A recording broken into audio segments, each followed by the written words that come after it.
Alarm! Auf Gefechtsstation!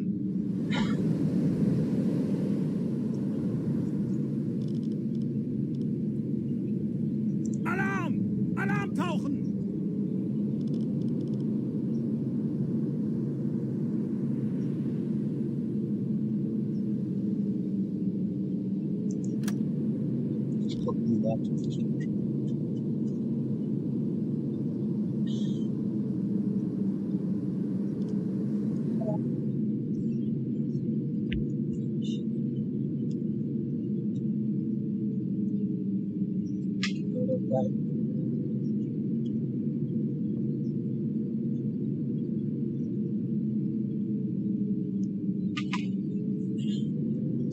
Yeah, never mind. Just turn them on.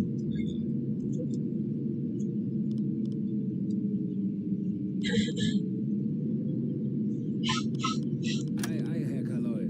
Steht wechseln auf E-Mode. Auf Seerohrtiefe.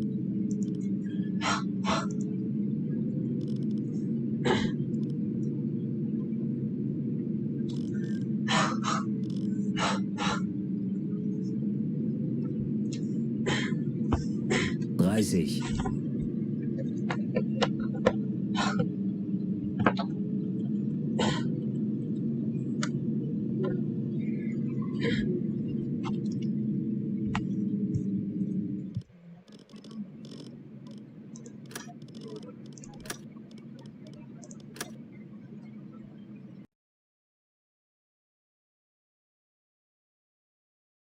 40.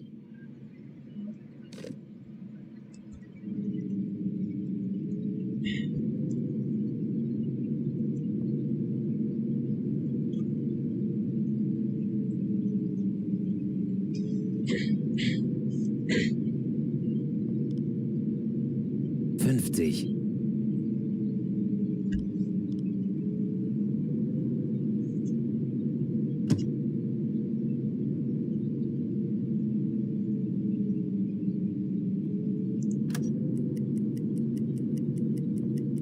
'Schrauben, Herr Kaloi.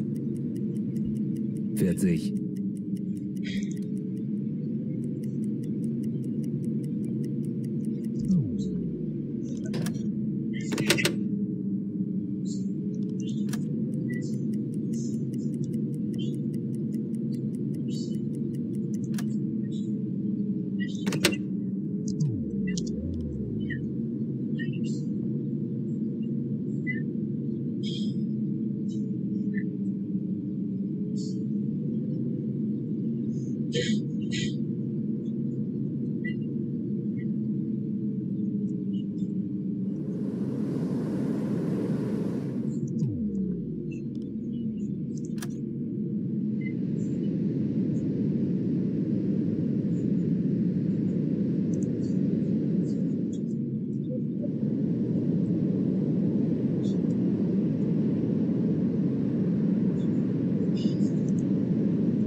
50.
Zu Befehl.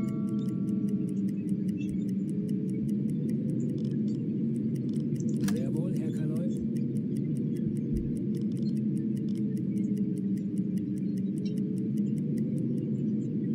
Sehr wohl, Herr Kaloi.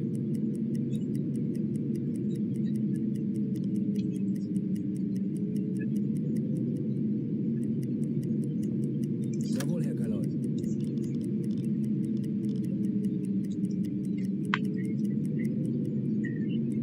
Sehr wohl, Herr Kaloi.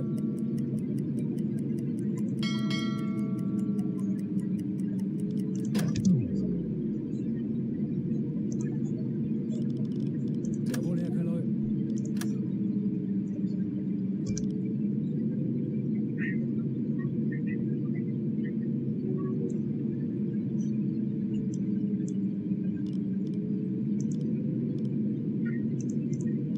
Herr Kaloi.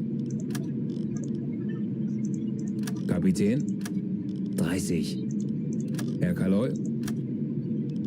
Jawohl, jawohl. Herr Kaloi.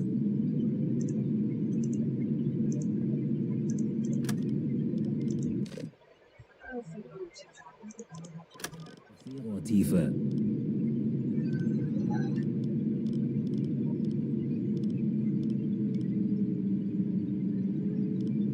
Jawohl.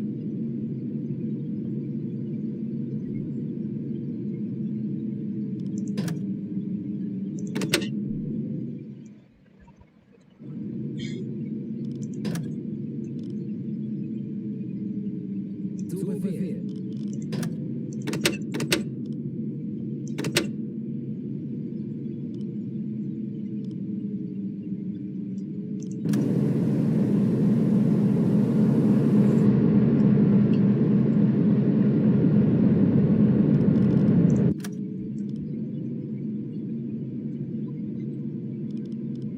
Kapitän.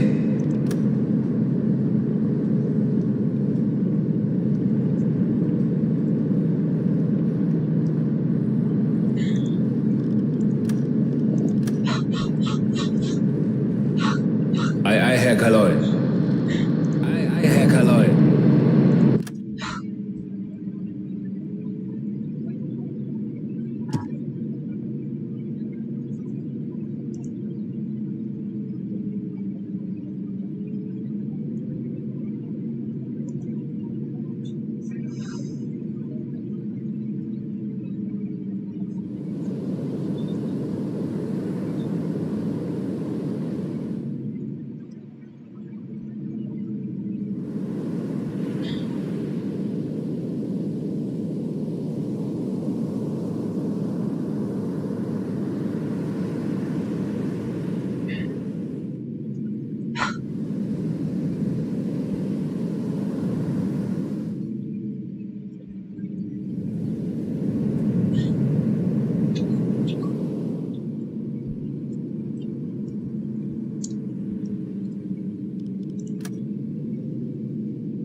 Herr Kaloi.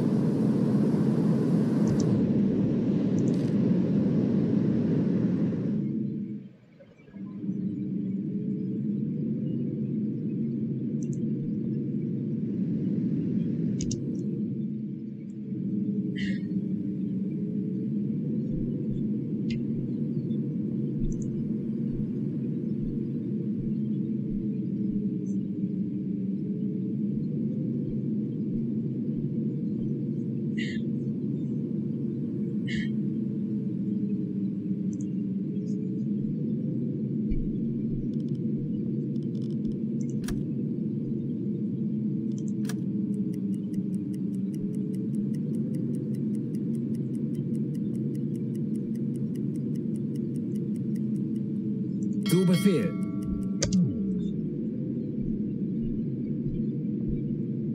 Sehr wohl, Herr Kaloi.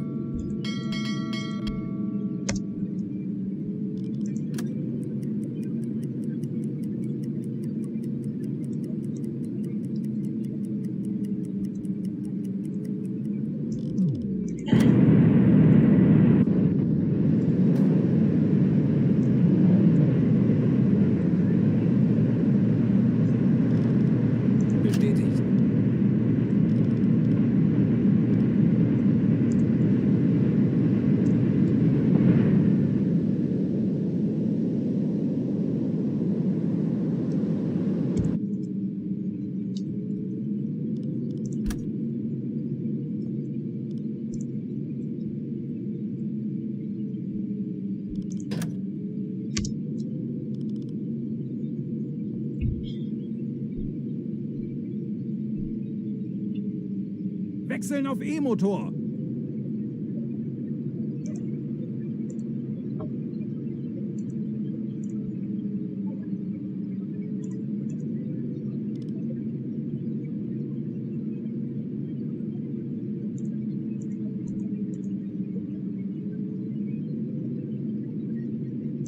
Herr Kaloy? Kapitän?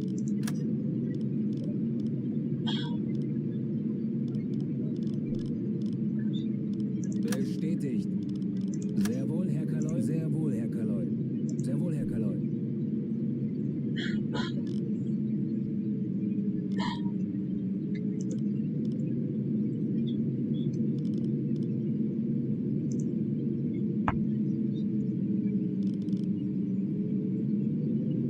Bestätigt.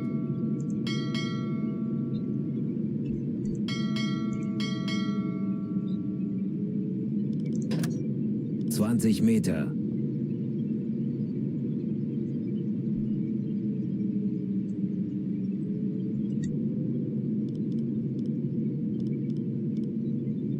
Jawohl, Herr Kaloy.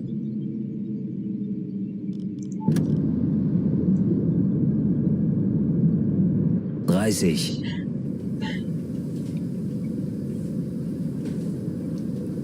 Jawohl.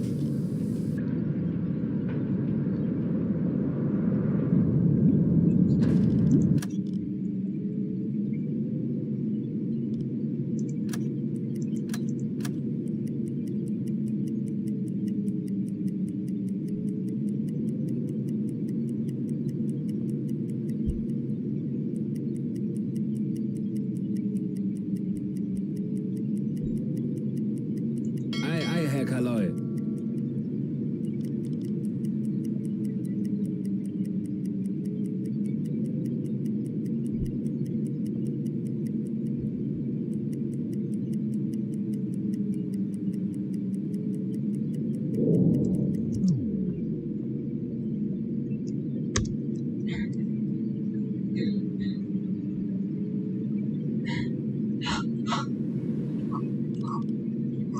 Herr Kaloy?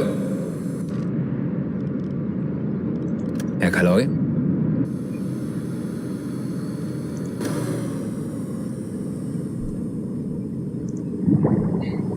Zu Befehl.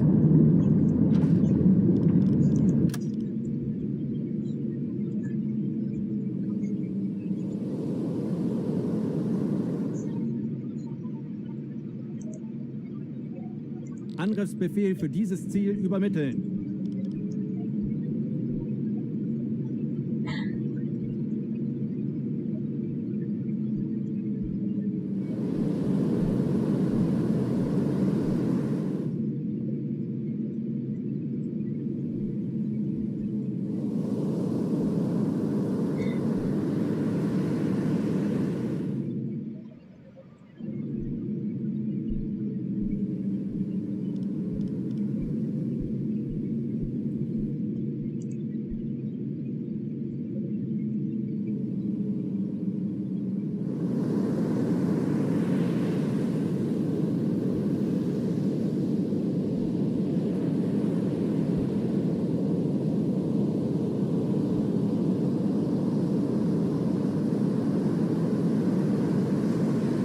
Kapitän?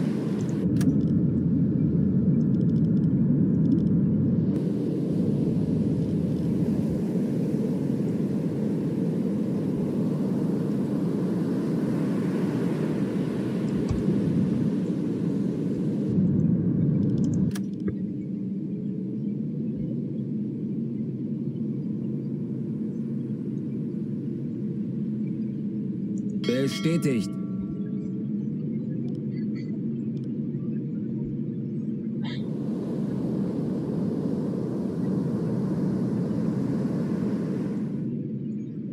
Sehr wohl, Herr Kaloy.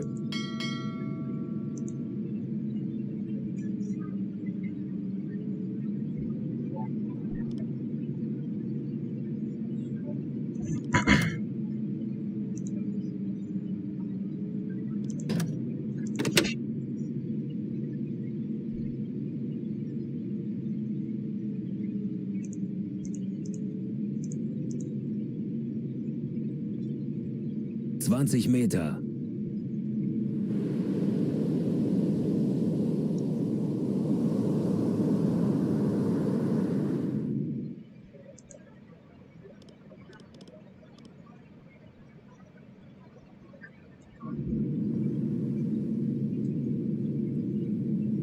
Jawohl, Herr Kaloi.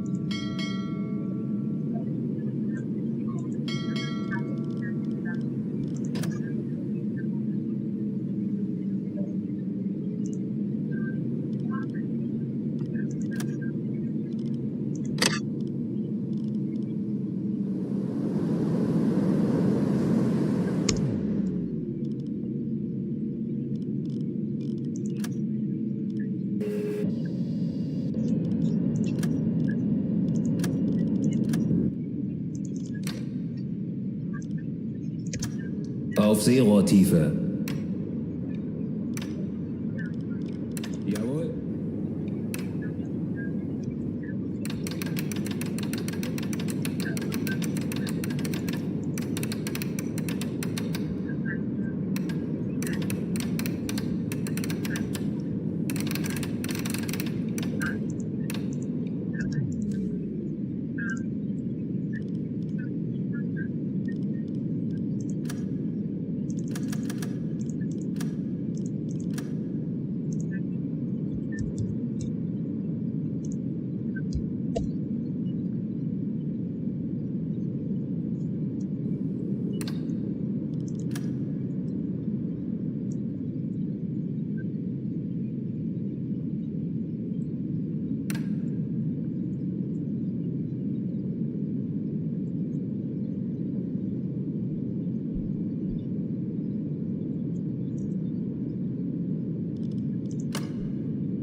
Zu Befehl.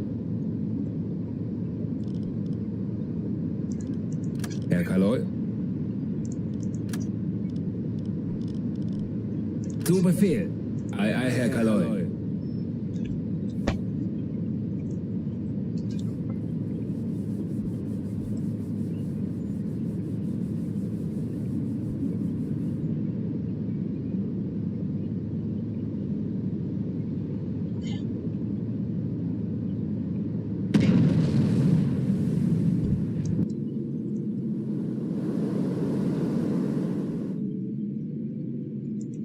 Zu Befehl.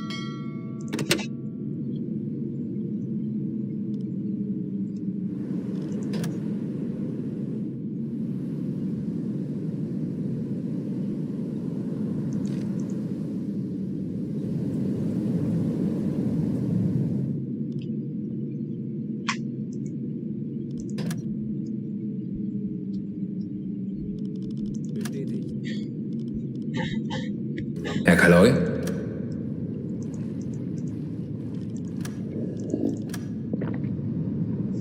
Meter. Kapitän. Herr Kaloi. Herr Kaloi.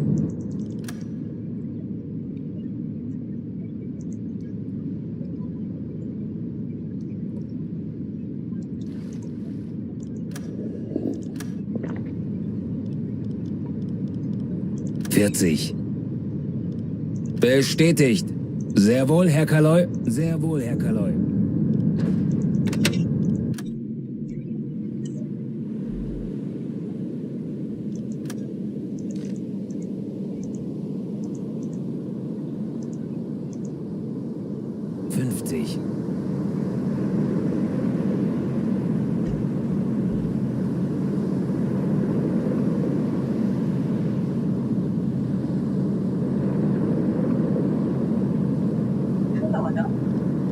Yeah.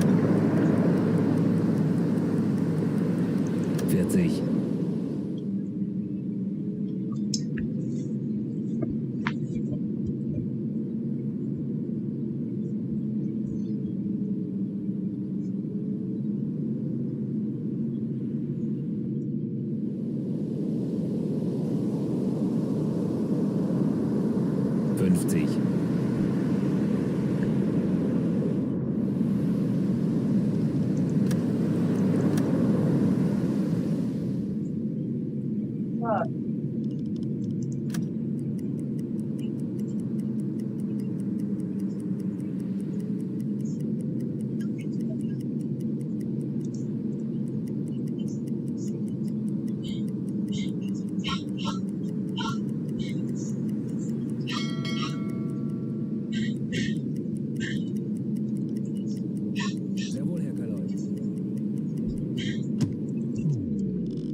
Kapitän?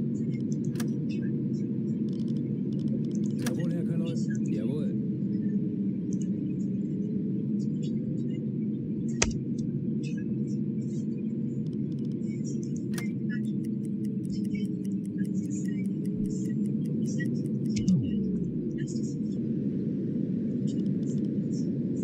Zu Befehl.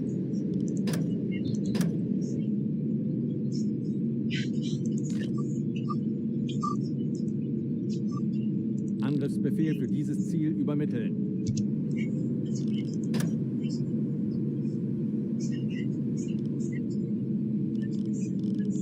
Herr Kaloi?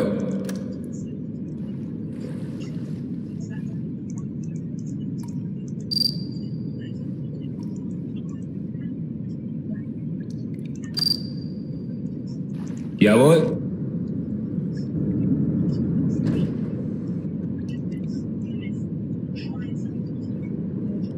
Jawohl.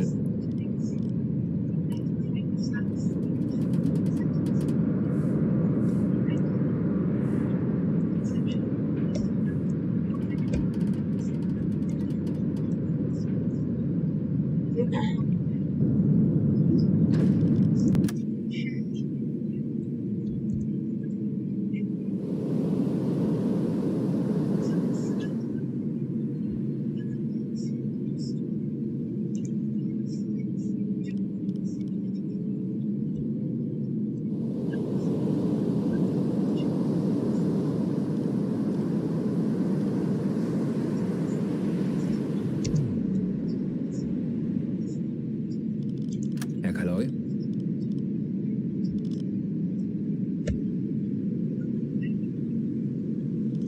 Zu Befehl.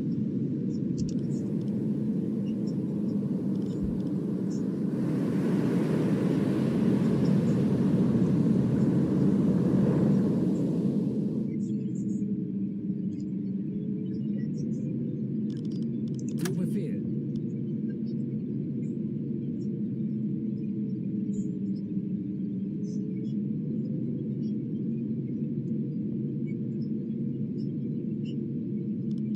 Kapitän. Herr Kaloi.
40.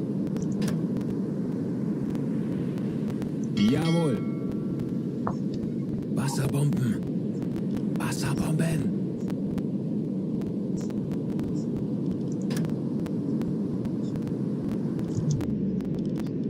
Herr Kaloi.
Wasserbomben. Wasserbomben.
Wasserbomben. Wasserbomben.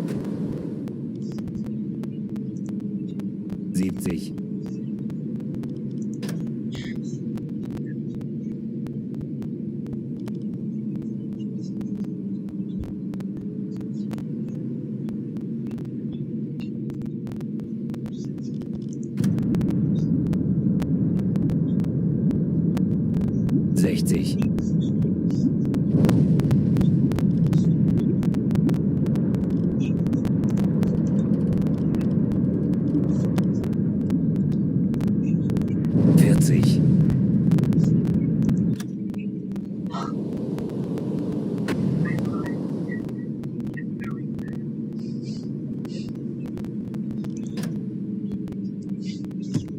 Zu Befehl. 20 Meter. Hoch! Bewässern!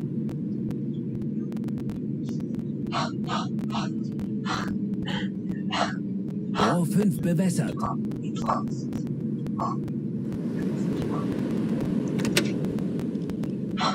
Los!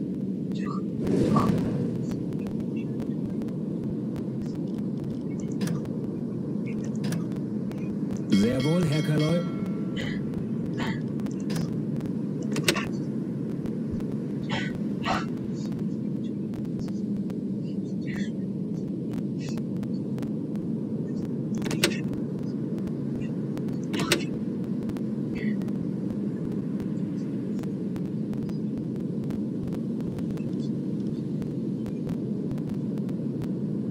Zu Befehl.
Jawohl, Herr Kaloi.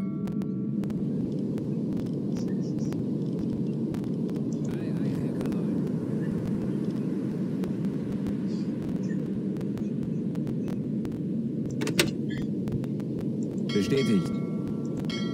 Rohr 5 geladen.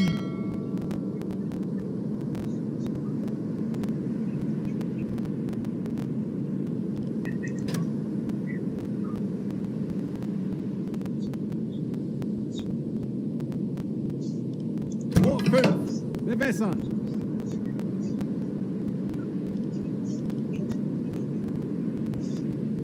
Rohr 5 bewässert.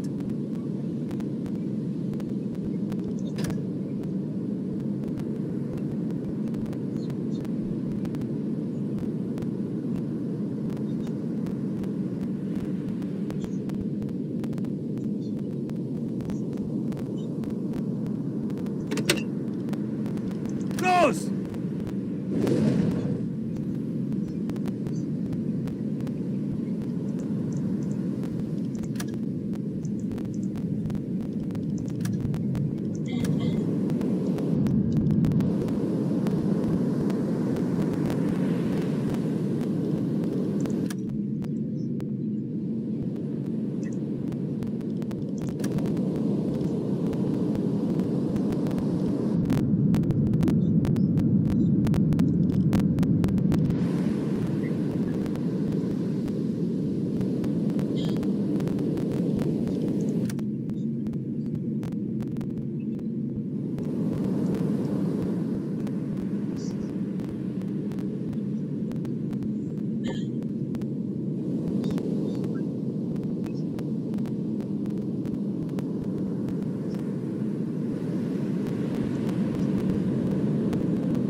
Schwere Schäden am Rumpf.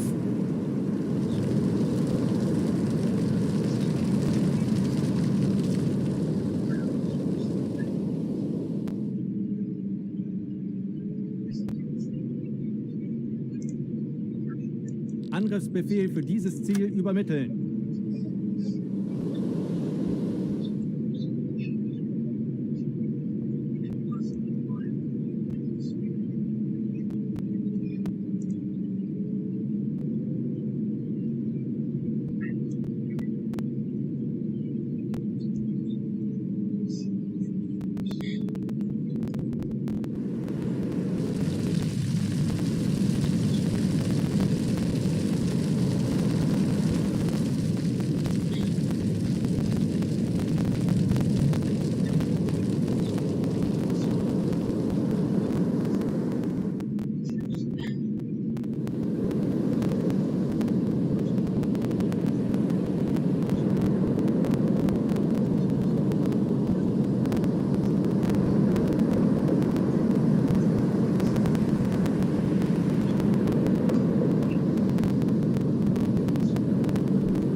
Herr Kaloy.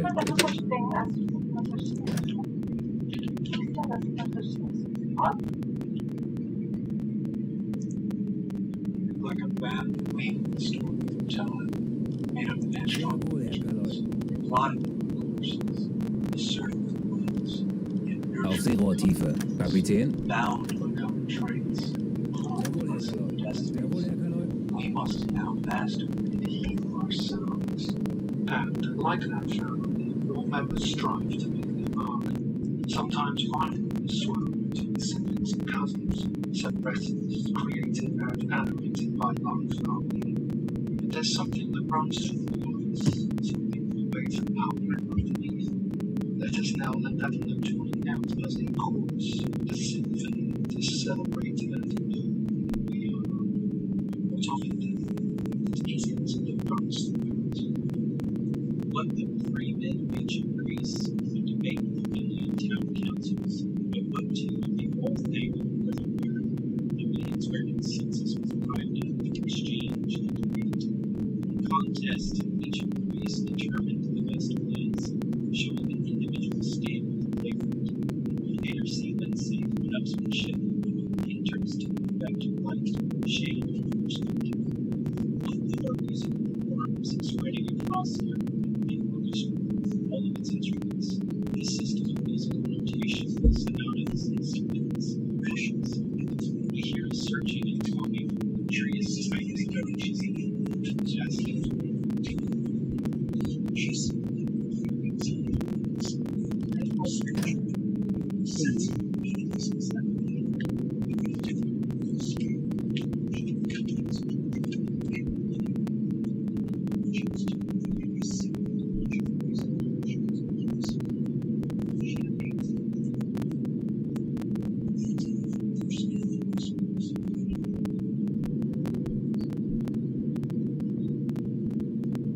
space, orchestral scores, the love of the wandering troubadour, singing large and domineering songs.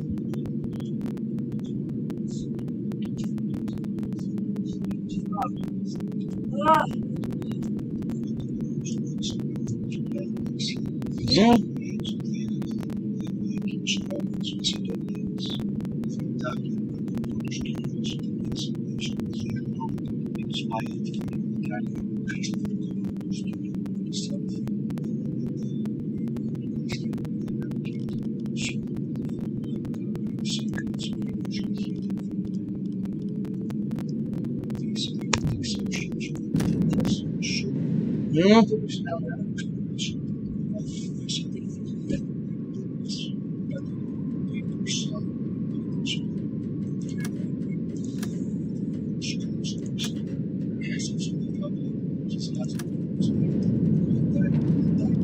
Jawohl. Zu Befehl. Risks.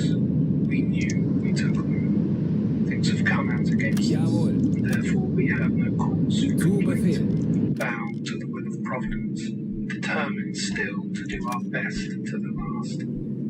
Had we lived, I should have had a tale to tell of the hardihood, endurance, and courage of my companions, which would have stirred the heart of every Englishman.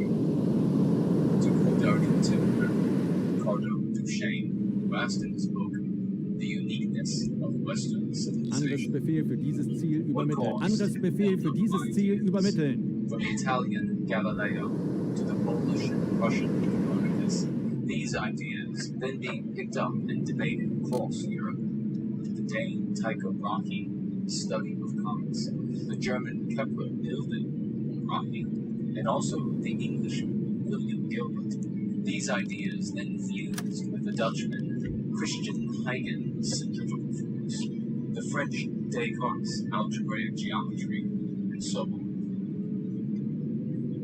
A sense of independence and freedom runs throughout our history. What we find in our people is that rather than state-sanctioned top-down mandates directing scientific and artistic life, the Westerners more often had independent spaces of inquiry, guilds, universities, laboratories, artistic circles, who sought to dare and create and explore.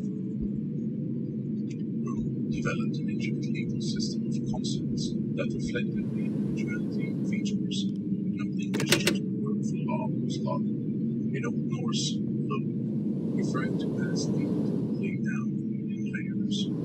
We even find in Germanic society all free men and women. Because in German society, being equal love. After centuries, the above examples influenced the English common law, European monarchs, and the US Bill of Rights and separation of powers.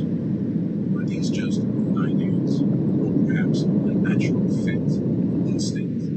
Can such notions sometimes get out of hand? Are they, like anything, susceptible to corruptions and confusions? Can they be skewed when confronted with outside ideas and unusual circumstances? Of course, but the fact is that examples of our sensibilities and the way we create our environments can be found in varying areas. We are not defined by just one turn of events in history. E.L. Jones called us ceaseless tinkerers in his Wechseln auf E-Motor. In this era of censorship, there's a statistic by Charles Burnett in his book, Human Accomplishment, that would probably get this video banned and limit our chance of this, so we will leave it to you to be an advocate. But shall we just say that history is not just a question of invention, and not just a question of influence, because everyone is influenced by what they learn or observe from others. It's what you do with skills or information that bears your power. To quote David Landers, Europeans didn't invent the heavy but they did improve and adapt it. They did not invent the horse collar and the horseshoe, but they did improve it to create a new style of warfare. They did not invent watermills, but they did improve upon new accessory devices. Whence does this come? With such an ancient passion and curiosity driving us, confidence naturally. 20 Meter. Past wars do not reveal the wider bonds of our people. Oftentimes, wars fall to a surface officer, harking again to that feeling of freedom. And of course, sometimes we are in the hands of angels, one restrained by a small scale of bonds. Herr Kaloi? 50. Herr Kaloi. Sometimes he's subverted by Bestätigt. This doesn't mean that when the German and English soldiers put down their arms to play games with each other during the Christmas truce of World War I, they didn't know deep down that they were related.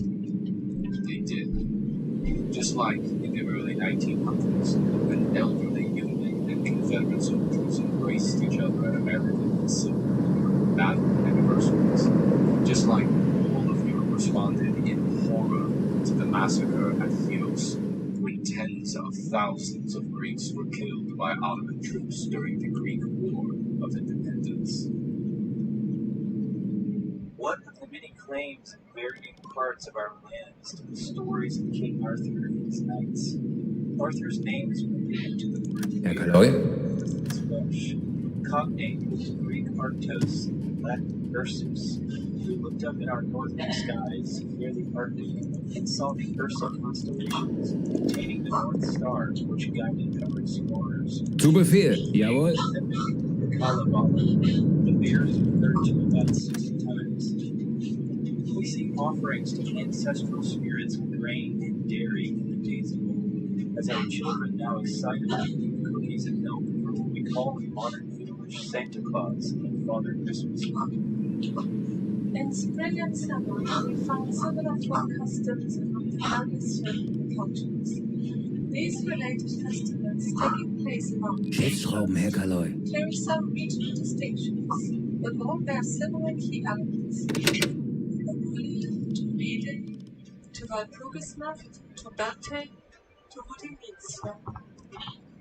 Other related holidays throughout the year demonstrate a calendar and rhythm, shared symbols, meanings, and beliefs that reveal commonalities amidst a splendid assortment of regional expressions. According to each of them, versions of the ceremonial heritage, formed the various strands in the world of cities. Usher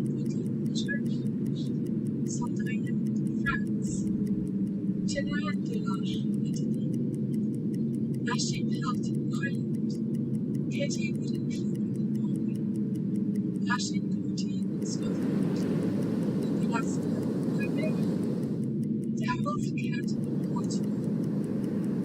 We share a different world as reflected on the stories and instincts that have lasted for ages.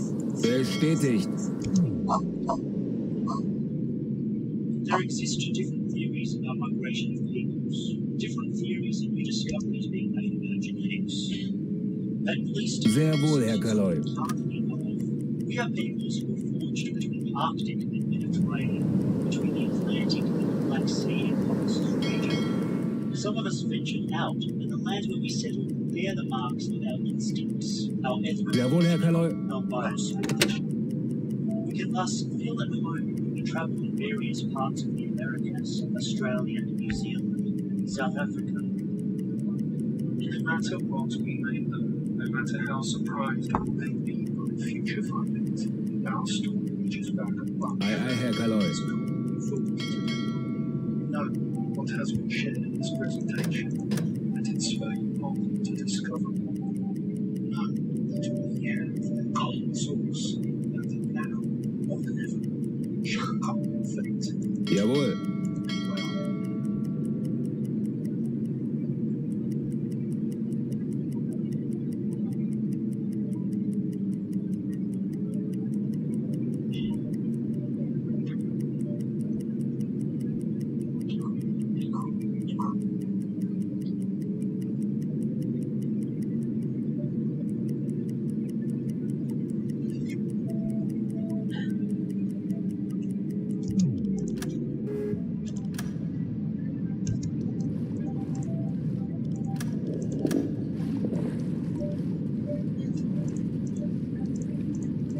Jawohl.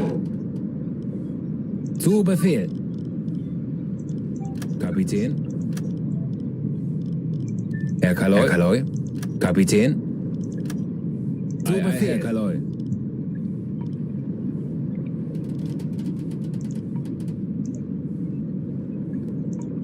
Herr Kaloi. Ei, Herr Kaloi. Bestätigt.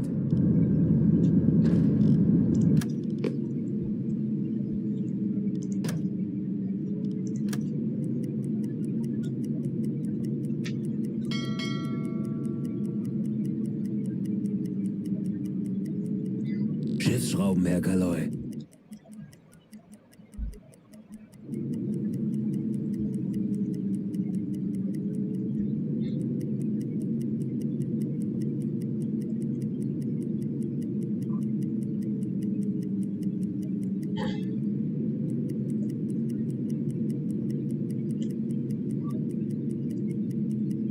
As you may have heard, England and Bulgaria Zu Befehl. recently played a football match during which a small number of Bulgarian fans made monkey chants Jawohl. against the black players playing for England. Incredible as it may seem, these chants, done by just a few dozen young Bulgarian men, provoked an international incident, with the game being suspended twice and the head of the Bulgarian National Football Union being forced to resign after an intervention by the president.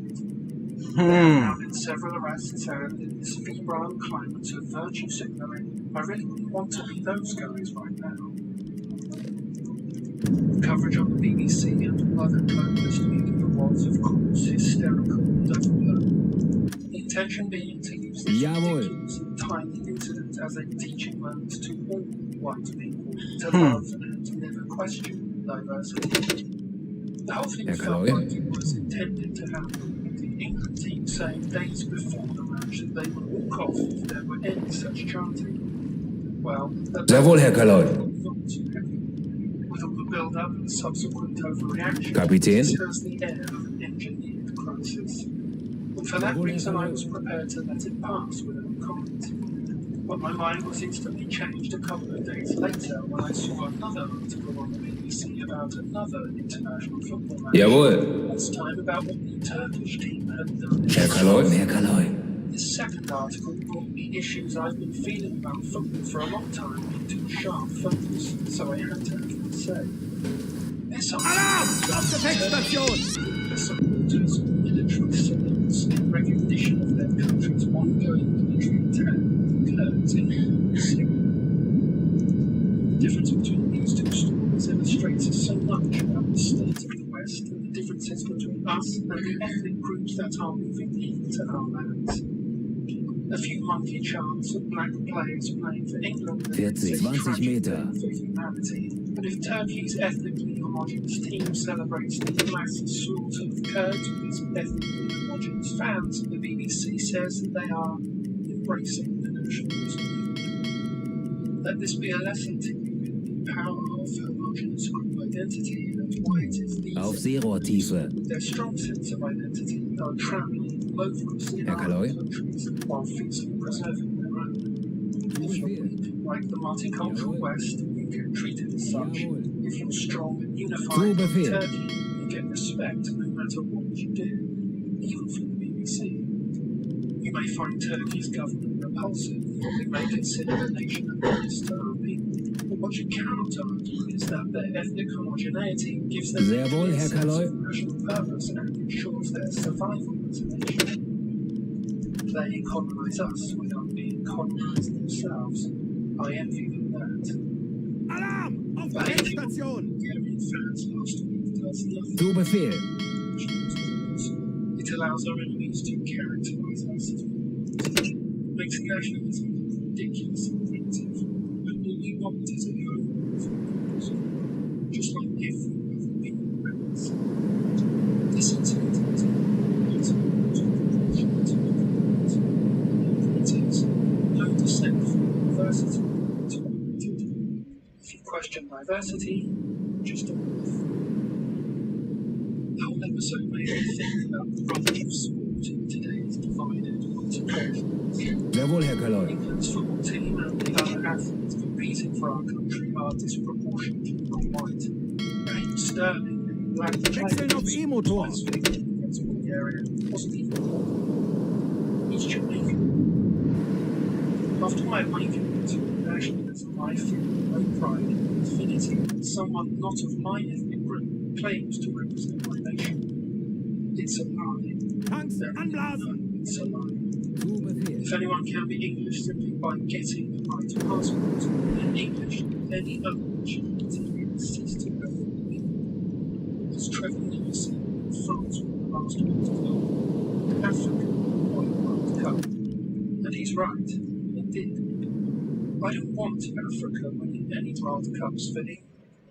I'd rather see Bulgaria. During the England match, the English commentator said that the Bulgarian fans could do with a more diverse team to give them a more quality to their thinking. Yes, I thought, maybe when their team looks nothing like them, nothing like the nation it claims to represent. Zu Maybe Befehl. when the nation itself hasn't been able to promote it. Maybe then it's just how lucky England gets to have all that diversity. Maybe one day Bulgaria's team might look like France's. Maybe one day Africa can win a World Cup for Bulgaria too. Of course, so-called diversity is all one-way traffic. If a country's team is all white, it is openly attacked for that reason. If that same country's team becomes majority non-white, as France's has been for many years now, or even completely non-white, no one can question it. No one is supposed to see race at that point. It's time to abandon your illusions and accept the truth of the anti-white agenda. I'm afraid many of us are celebrating that demise through diversity. I want you to look at this English father and son's reaction to the events. Usually we'll be sitting down the day after a game, discussing football and discussing how good Raheem Sterling was and some England fans. But we have to address something much, much worse that occurred during the game. Ei, ei, Herr We came Kaloi. to Sofia to see a game of football. We came to see a beautiful city, to learn something about Bestätigt. culture. Bestätigt. Sehr wohl, Herr Kaloi. Very saddened by what we witnessed. So I think it's best we share some of the Kapitän. last few days and what we've experienced here in Bulgaria. Yeah, we experienced some stickers there that I never thought was played. I genuinely didn't believe that fans put them stickers on, and the fact that no one had taken them off, just shows how ridiculous it is. And what we're doing right now is we're going to put an example of 4 of these stickers on the screen. Respect. Bestätigt. Are you kidding me?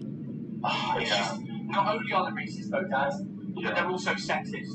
We found a thank you for not mixing with a black male character and a white female character. Which basically saying black people should not be marrying white people. A quite disgusting shocking. Just look at their faces, contorted with righteous anger. Look at those two little pussies. That's the heresy of Righteous anger. How dare anyone question this segregation? How dare whites want to preserve themselves? The absolute state of white eradication is now the name of the game. Football is just another manifestation of that. It's anti-white hatred posing as enlightened thinking. But so many of our people are still under the spell, though we as nationalists are breaking that condition. And it's not just football. National sport has become a joke. It has come to represent the insoluble contradictions and emptiness of multiculturalism. The message that lies at the centre of this way of thinking, of course, is that we Europeans are somehow Yeah, because I left it there for like a we should minute. celebrate diversity. Oh, The more really? diverse we become, the more we should celebrate. Yeah, no more picking up It leaves old me wondering lollipops. if we celebrate after we've gone completely. I think we can the answer to that one. Football at the highest level has never been non-white. The sports heroes our children now have, their masculine role models, Got mildew in the do mouth. not look like them, Still taste it. think like them, or believe like them. But when England actually were good enough to demand counterplay, looked a lot different to the team of today. They actually looked and were English.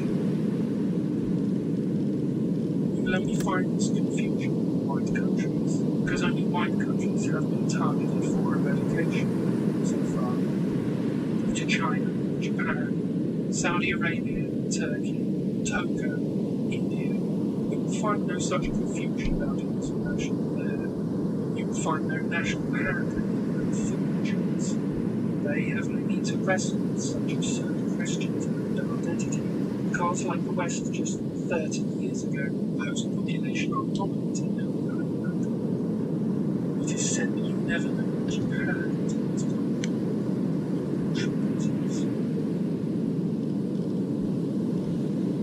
Until next time. Sehr wohl, Herr Kaloi. Sehr wohl, Herr Kaloi.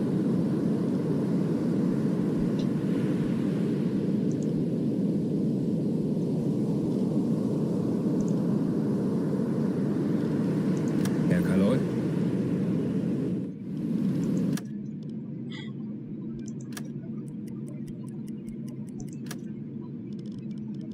Jawohl, Herr Kaloi.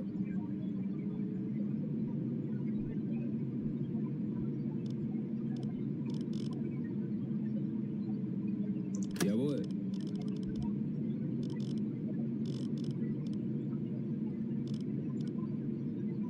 Everyone nowadays believes in education. We train kids to do maths, we teach pilots how to land planes, and surgeons how to operate on our brains. But there's one area where we don't seem to believe in education at all, and we just leave people to figure it out themselves.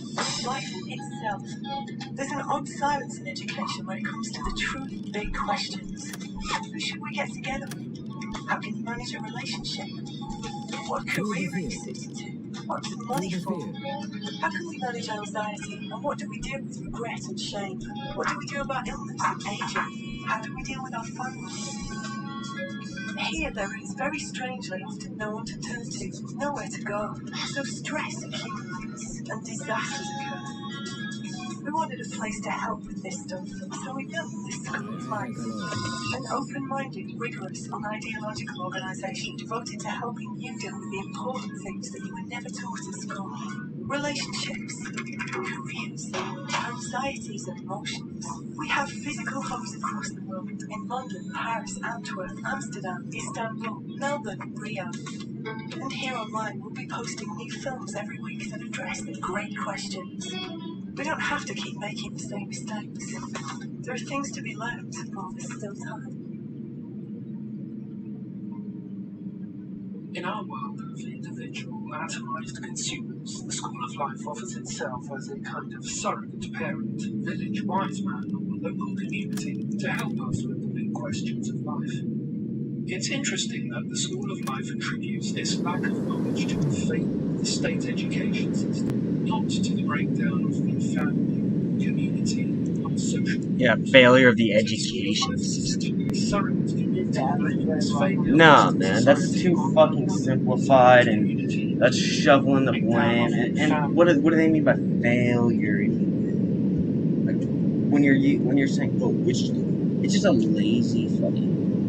It's just like a lazy man's answer for somebody who like just doesn't want to like not know why. They don't want to admit it, they don't know why or whatever. So they just of course it's the failure of the horrible education system.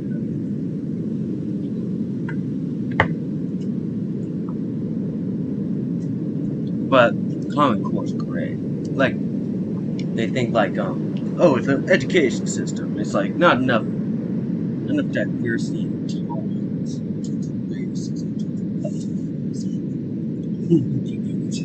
Social norms. So the School of Life is essentially a surrogate community blaming this failure of Western society. Surrogate community. The School of Life is an organization with physical locations across the planet. It's a global project. It's a globalist project. Yep, I knew it. Life advice and social norms to be universal in scope, not local. It believes in global norms and values. So Gotcha. with interest, I discovered a use of the School of Life for learning philosophy and communities and tribes. And I was delighted to see that France could find some great moments that were finally striving for there is even a plan for how we can get out of this terrible bottom. Let me read you to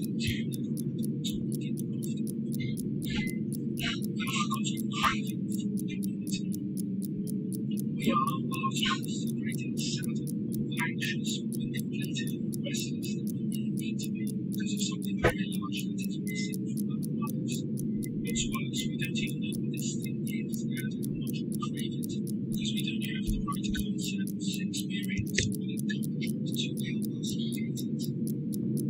What we are falling in so behind without is immunity. They tell us that we are suffering from all sorts of these things because we are afraid of intimacy, are alone, serotonin, are beset by anxiety, or are chronically dysfunctional and casual to trust. These may be accurate enough descriptions of our symptoms, but they either lead or causes of symptoms untouched to come to the point to hide until we can stop convincing. For most of our time on this planet, which humans for 99% of our sapient evolutionary existence, we lived in communities. That is, groups of 20 or 30 people who worked together, cooked common meals, and lived and died with each other. For most of history, we watched the sun go down with the same people we knew deeply, trusted, sometimes bigoted with, but overall felt overwhelmingly connected to. We would shoot the breeze, we'd comfort each other when we were sad, we'd drop in unannounced on one another's quarters, we'd chat over our pains and stresses and special moments. It's a little bit no, but like I agree, especially in this society. I don't want people coming around. Oh, I don't care what side is in the world is. People say something to let me pronounce. I don't care what they wrote. Yeah, maybe because you're not like it took a lot of thought. I just don't like people. It took a lot of thought. You have to every time I speak, what is that? I'm supposed to say, like I wait for you to talk, to say something, start talking, say something.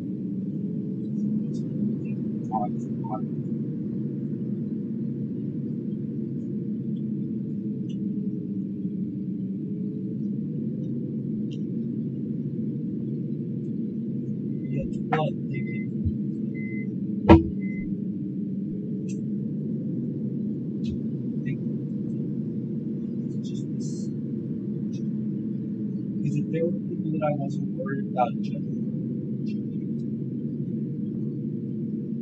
like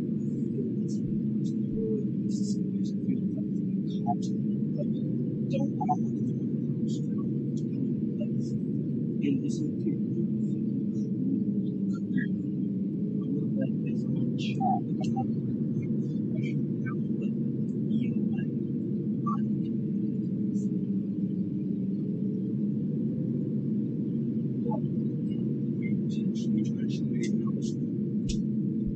understand that you're still fucking talking. Did you fucking put Halo? They're all up on me.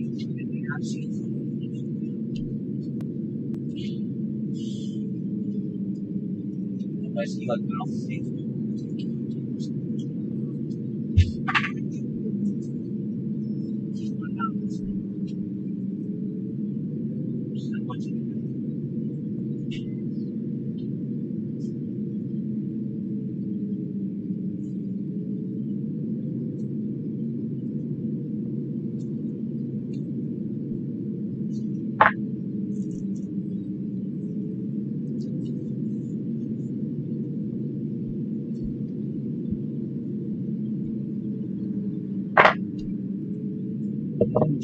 By yourself.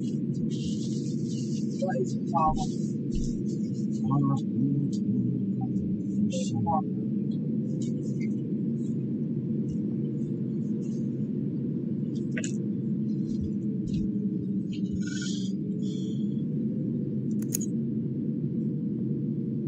Stated states within areas between egos or deserve. It's only very later on in history that we started living commuting to offices with people whose values we don't share, eating food in cities of 10 million strangers. Of course, arguments from the evolutionary history to the Renaissance. For most of our history, we suffered from being too late and didn't have access to human rights. But now, I think that's the fundament of our natural state in these areas. Nevertheless, holding on to the idea that we were all striving to be most definitely not counting on this to put a finger on something that we legitimately miss and urgently need to recover a semblance of. What happens to us outside of life in a tight-knit community? Firstly, we get very concerned, far too concerned, Bestätigt. with one special person who we're told will end our customary sadness and provide an answer to our societal needs. Unsurprisingly, this enormous pressure on what a relationship should be is the single greatest contributor to the collapse of unions that might, with Ei, Herr Kaloy. expectations and a more close-knit friendship circle, be entirely viable. Bestätigt. Throw lots of people away. Yeah, you want them to be everything you need.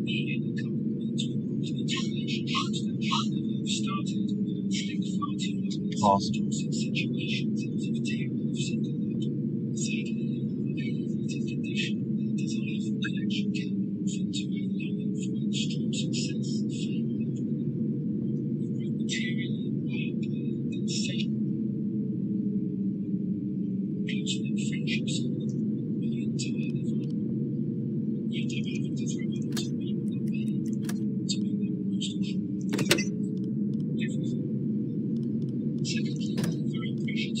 Auf Seerohrtiefe gehen.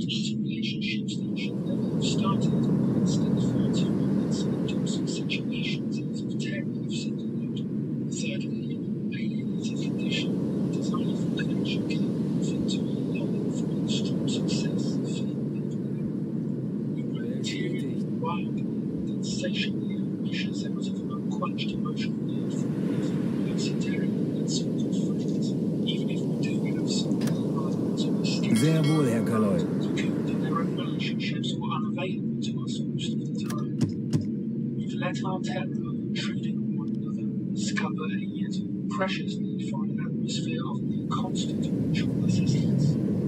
Finally, our petrified and nebulous category of other being is like grows very somber because we meet one Auf Seerohrtiefe. person via meaning, which constantly gives us cause to believe that other people are fundamentally bad, extreme, dangerous, and cruel. Even though we can actively pride ourselves on living in highly innovative times, we remain absurdly traditional in thinking that our social settings. Alarmtauchen! We have a million new apps a year, but no one seeks to reinvent how people might live together. Sadly, understandably, comments don't do it for good reputation. One thing some religious extremists, weird fanatics, and messianic leaders have the genuine advantages of bourgeois life from the 20 Meter. existence seem compatible with common living. Furthermore, everything legal and commercial seems set up to frustrate any wish to live together. Land costs a fortune. building is only for the very brave or the naive. How would one work? Who would do the ordering? What would it look like? Nevertheless, it's worth pushing the imagination a little and sidestepping some of the practical hurdles for long enough to get the mind working. Material questions can always be solved once the idea probably takes root. Imagine for a moment, therefore, what it would be like to live in an ideal kind of community. It might be an elegant set of buildings in the desert or on the edge of a forest. Everyone would have around 20 or 30, modest but dignified, laid out amidst an array of charming comfortables. Breakfast, lunch, and dinner, simple and nutritious, with lieutenant company at our tables. There'd be a commitment to the garden, and a fellowship based around shared ideas and values. A craving to get ahead or subside. It would be enough just to be accepted by this group. This would be one's trial. To have one look at one's heart and trust their substantial part of one's life. We'd have a joint sense of what meaningful labor was in some of the most important work we offer in one another. Schiffsschrauben, Herr Kaloy. You might have partners, but we wouldn't expect shared eating for one in cities of 10 million strangers. Of course, arguments from evolutionary history aren't always useful. For most of our history, we suffered from chronic toothache and didn't have access to hot baths, but no one would argue against our abandonment of our natural state in these areas. Nevertheless, holding on to the idea that we were once tribal and now most definitely are not, can help us to put a finger on something that we may legitimately miss and urgently need to recover a semblance of. What happens to us outside of life in a tight-knit community? Firstly, we get very concerned, far too concerned with falling in love with one special person who, we're told, will end our customary sadness and provide an answer to all our societal needs. Unsurprisingly, this enormous pressure on what a relationship should be is the single greatest contributor to the collapse of unions that might, with more manageable expectations and a more close-knit friendship circle, be entirely viable.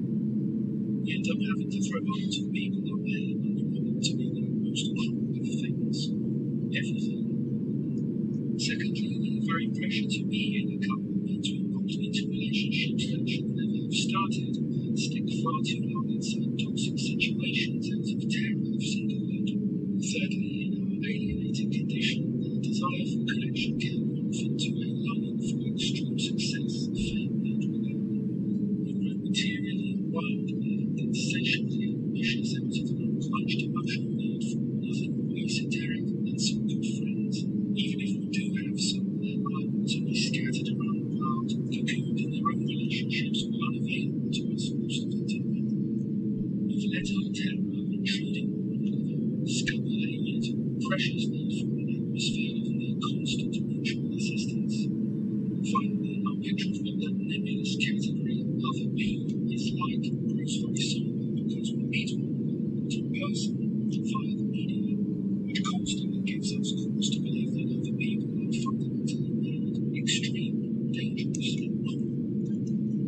Even though we collectively pride ourselves on living in hardly innovative times, we remain absurdly traditional in thinking What am I trying to do? social setups. We have a Cut the chicken. but no one ever seems to reinvent how people might live together. Sadly, understandably, communists don't have the reputation. One thinks of religious extremists, fearful and silent leaders over genuine advantages of martial life and forms of existence seem compatible with common living. Furthermore, everything people and commercial seems set up to frustrate any wish to live together. Land costs a fortune. Building is only for the very brave or the naive. How would one work? Who would do the laundry? What would everyone think? Nevertheless, it's worth pushing the imagination a little and sidestepping some of the practical hurdles for long enough to get the mind working. Material questions can always be solved once the idea properly takes root. 30. Imagine for a moment, therefore, what it would be like to live in an ideal kind of community. It might be an elegant set of buildings in a desert or on the edge of a forest. Everyone would have around 20 or 30, modest and dignified, laid Auf out Seerohrtiefe. in charming common areas. Breakfast, lunch, and dinner, simple and nutritious, eaten in company at long tables, and a commitment to look after one, and fellowship based around shared ideas and values. The craving to get ahead will subside. It will be enough just to be accepted by this group. This will be one's tribe, to wonder one's heart, trust a substantial part of one's life. You'd have a joint sense of what meaningful labour was, and some of the most important work would be offering one another reassurance. You might have parties, but not expecting to be everything. A chance to share thoughts and emotions with others will take others of the pressure off times. We have a daily impression of the resurrected. Our impulses to addiction, power, listen, the railroad. The point isn't right now to have an exact movement from communion, but to wake ourselves up to our desires, after which everything will flow.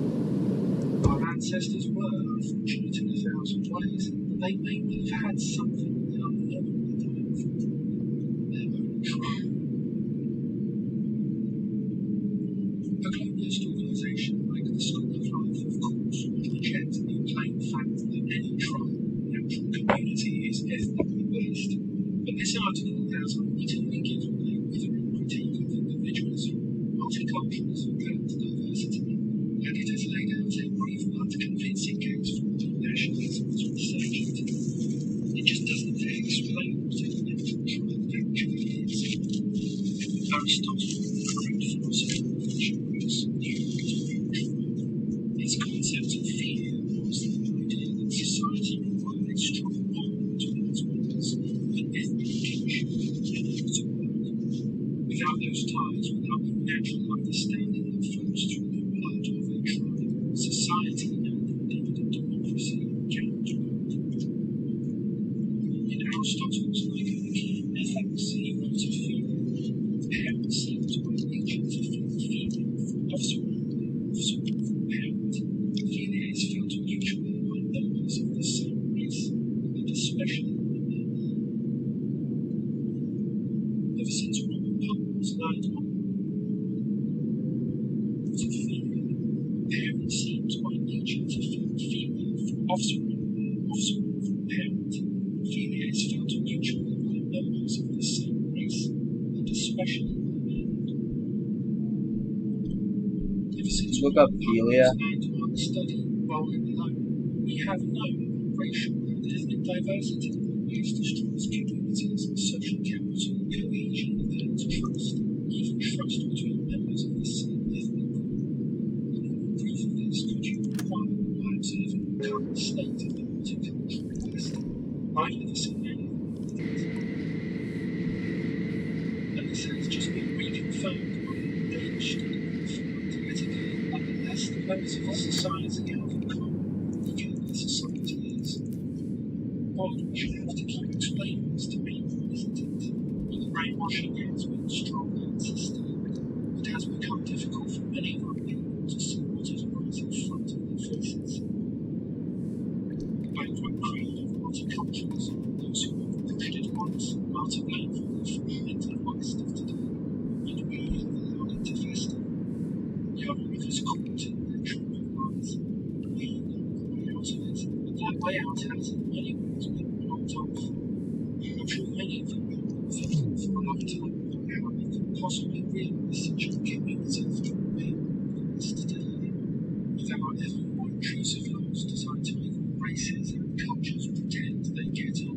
It is hard to picture a scenario in which an exclusively European community could ever be founded. Not much, of course, of Look, that put out. is every day without the public flood and it's tantamount to ethnic cleansing. The problem for white communities is that they are the most attractive to the groups. The great philosopher mentioned some new words of control. His concept of fear was the idea that society required a strong bond between its members, an ethnic kinship, in order to work. Without those ties, I think philia is something that like someone like a love you have for somebody else good. Like basically when like me and J Rock being a talk, it's like Like our moms, and she looks at us and she smiles at us. She gets the look. 2 young kids, they look like they remind me of my sons. You know? You understand? And then you're upset. Yeah. The reason she looks at us like that is because I believe.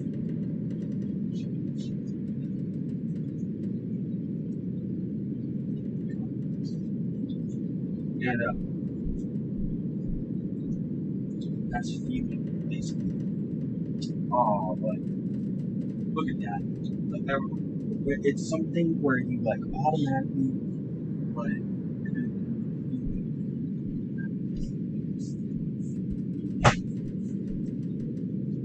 something you can.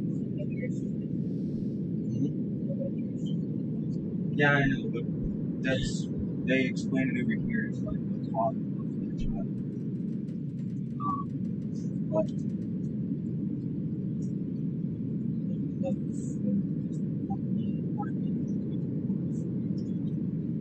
it's probably the same thing that I would feel meeting a friend that's like knows like has the same idea. It's like we hit off right away. It's something that you get with your own people. Try. So without the natural understanding that flows through the blood of your tribe, society and indeed democracy cannot work. In Aristotle's Nicomachean Ethics, he wrote of female. Parents seem to have nature to feel female offspring from parent. Females felt mutual among members of the same race, and especially among men. Ever since Robert Putnam's landmark study, Bowling Alone, we have known racial and ethnic diversity leads destroys communities and social council, cohesion, builds trust, even trust between members of the same ethnic group. And what would prove of this could you inquire by observing the current state of the multicultural West? I've never seen any of it. And this has just been reconfirmed by a Danish study yet again that unless the members of the society have in common how weaker their society is. God will have to keep explaining this to people, isn't it? But the brainwashing has been strong and sustained. It has become difficult for many young people to see what is right in front of their faces. The background crowd of multiculturalism also have pushed it once, utterly out from the fragmented West of today, and we have allowed it to fester. We are all of us caught in the trouble lines. We know the way out of it, but that way out has in many ways been blocked off. I'm sure many of you have been thinking for a long time about how we could possibly realise such a community for our being in the West today, without ever more intrusive laws designed to make all races and cultures pretend they get on. It is hard to picture a scenario in which an exclusively European community could have been founded. Non-whites, of course, are feeling theirs every day in our countries, and white flight understandably results. It's tantamount to ethnic cleansing, but the problem for white communities is that they are the most attractive to all groups, because they are mostly kept, like crime and generally harmless. So are relentlessly pursued and seek more territory every day. The most important conversation we can have as nationalists right now is how our people survive the anti-white hellholes our own countries have become. I believe God. that a network of private, Fucking disgusting. European micro communities are a realistic first step. Oh my god, these people are so awesome. They make the nicest places. We love this. Let's go there and fucking just hate those people. Values, race, identity, and culture are respected. Oh man, look how successful they are. Isn't that disgusting? Step is necessary for us to understand the predicament Look how and recapture all of them are successful. And we're not. How the fuck did that happen? This was our land. We need to be here to test. I hope to see conversations coming up with us in the comments and the nationalist community. Do you Basically, think these communities are realistic? in my opinion, if Should you're we black, buy land together and set I only give a shit if you are whatever. But I have more respect for the that's all. There will be an unprecedented chance of not being able to find each other again. It's within my opinion Because like that is the majority. so we have to start talking about these things and Throw it out. whatever happens in the future, I think it is now clear that the sort of That shows civilization we have today. I don't care if it's like I know that words call it bullshit or it's but it still shows like and social isolation. Both it has created and has enriched us in many ways, but also acts as a magnet for migrants looking to undergo wage. Mark, if you're gonna die, then you burn this actually. This really has flown from Russian efforts to our homelands into places that are barely visible. I will never try my people for economic prosperity. Unfortunately, you'll never fucking.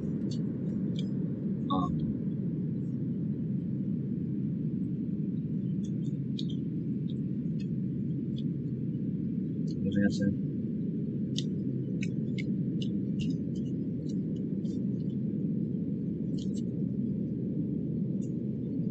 Huh?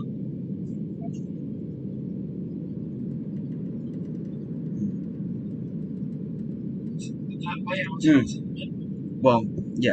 The thing is there's no matter what you do, it'll never be the same as like fighting the revolutionary, or fighting in the civil, or fighting in a war that was actually legit, like the revolutionary. Fighting in Baghdad or Iraq is just not. I guess it's sometimes to an extent it's the thought that counts, but well, kinda, a little bit. The thought counts for a little. I respect them as I respect them as they care about that more than I did. It's not that. I think that it's because of the at that point.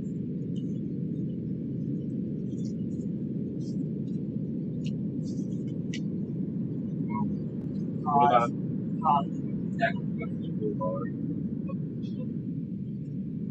Literally not. yeah? Like if you don't like, okay, your husband's dead, he died. A bunch of other women's husbands died. All like, man, now it's like, you know, sitting with each other.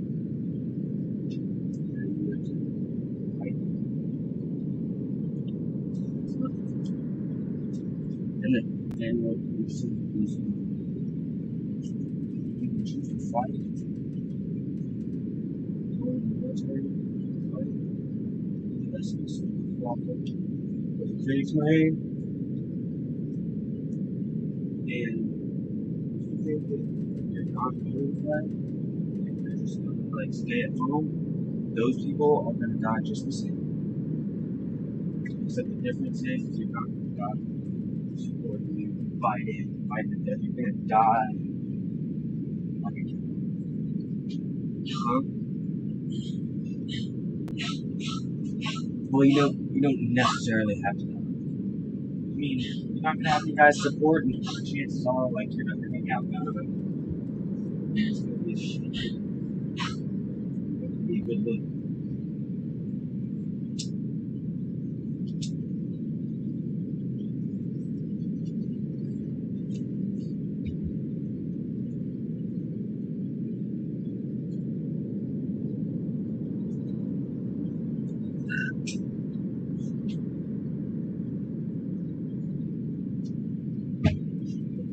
Should be worried about that. Yeah.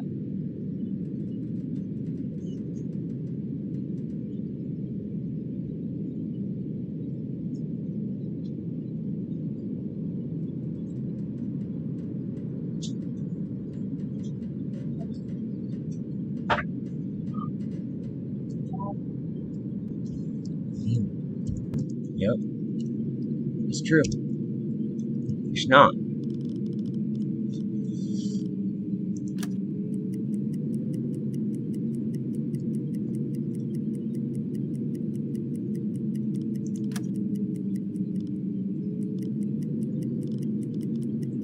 Herr Kaloy?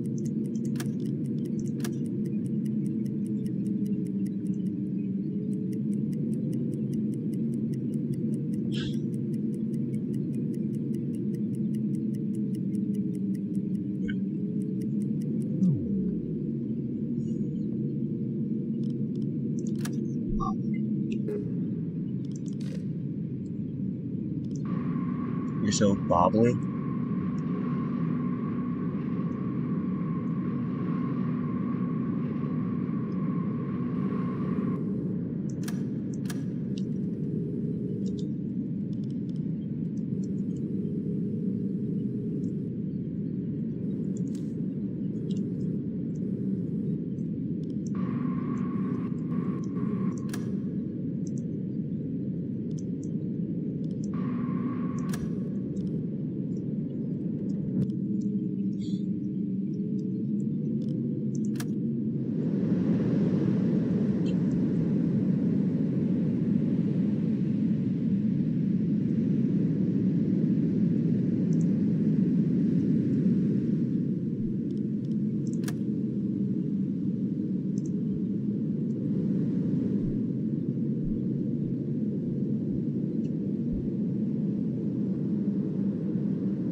Rohr 1, bewässern!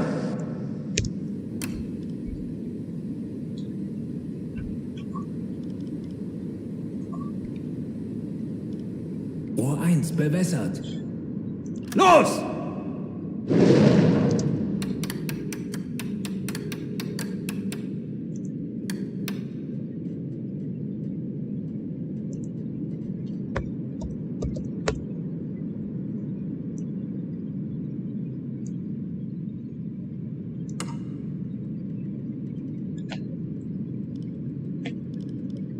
Rohr 2, bewässern!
Rohr 2, fertig. Los!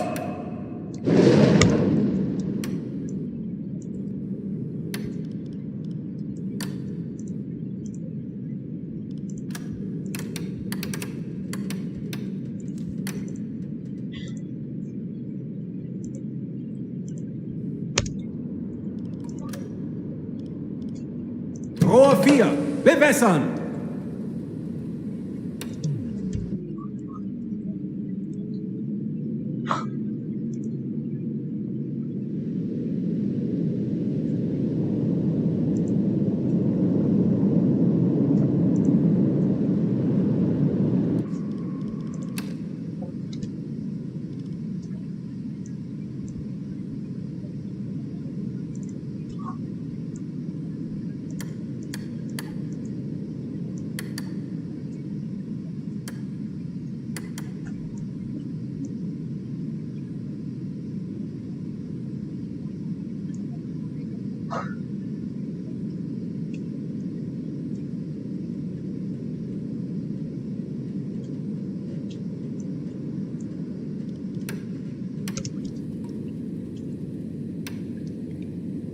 Rohr 4, fertig. Los!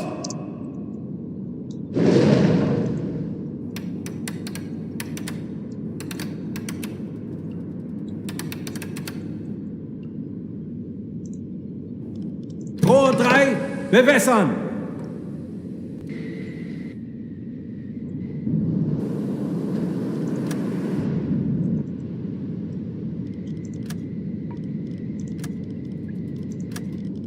Kapitän? Zu Befehl. Bewegung, los, schneller! Herr Kaloi? Bewegung, los, schneller! Zu Befehl, Herr Kaloi.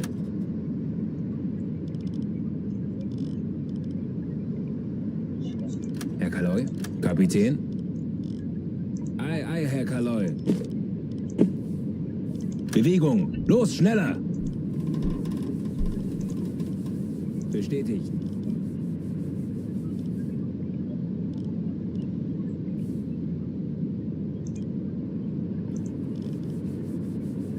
Bestätigt.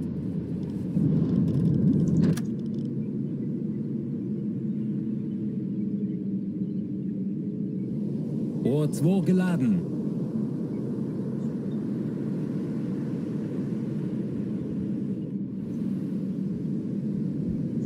Oh no, fucked up. Rohr 1 geladen.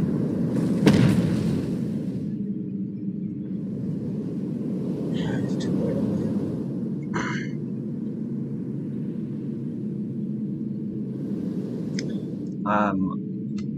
I didn't give it enough time for my torpedoes to travel to the further targets, and I launched at a closer target. My third target I launched. Okay, good on that. So, oh, did I miss? Oh, that missed because of that. Damn it. Okay, so I missed one because I fucked up by launching at the wrong time.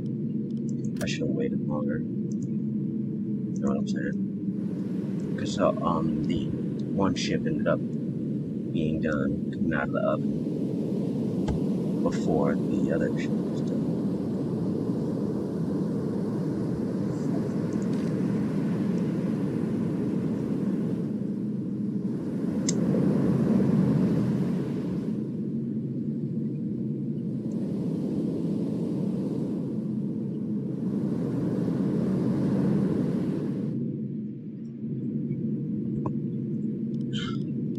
Tanks anblasen!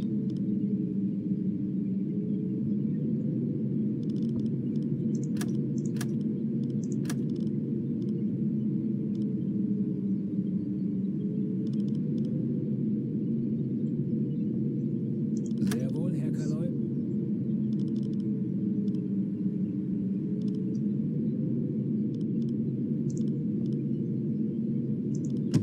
Herr Kaloi? Herr Kaloi?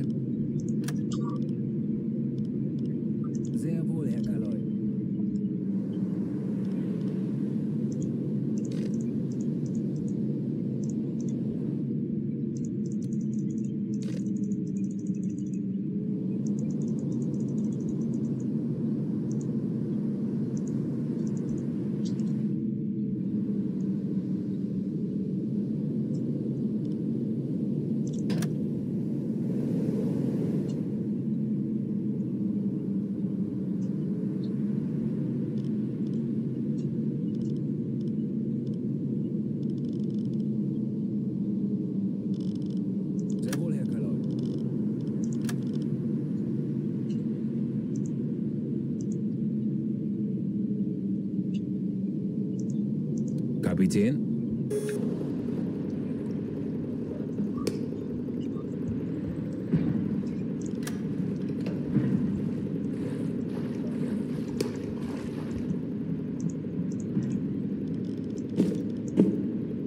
Bewegung! Los, schneller!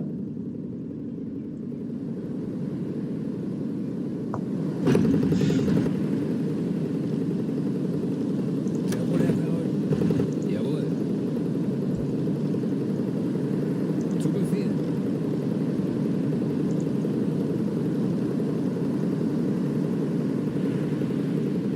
Jawohl.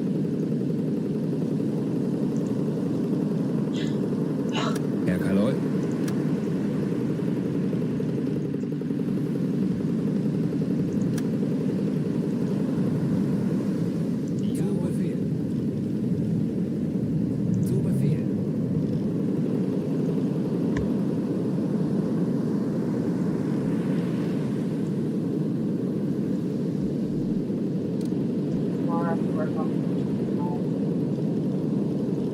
Hope you Hello? can find the one.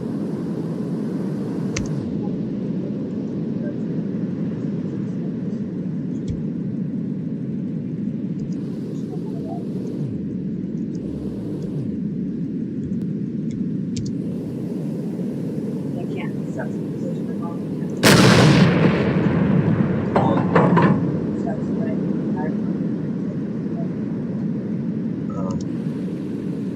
Höhenbruch! Sie sinken! Feuer an Deck!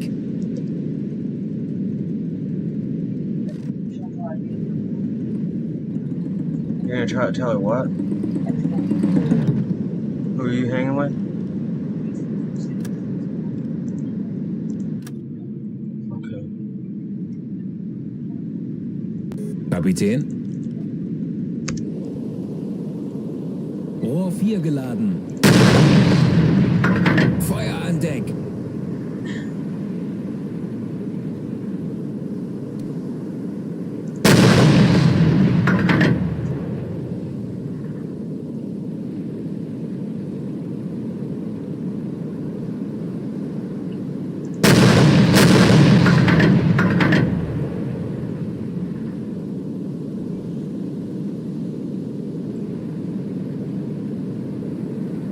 Anyway's been blocked off.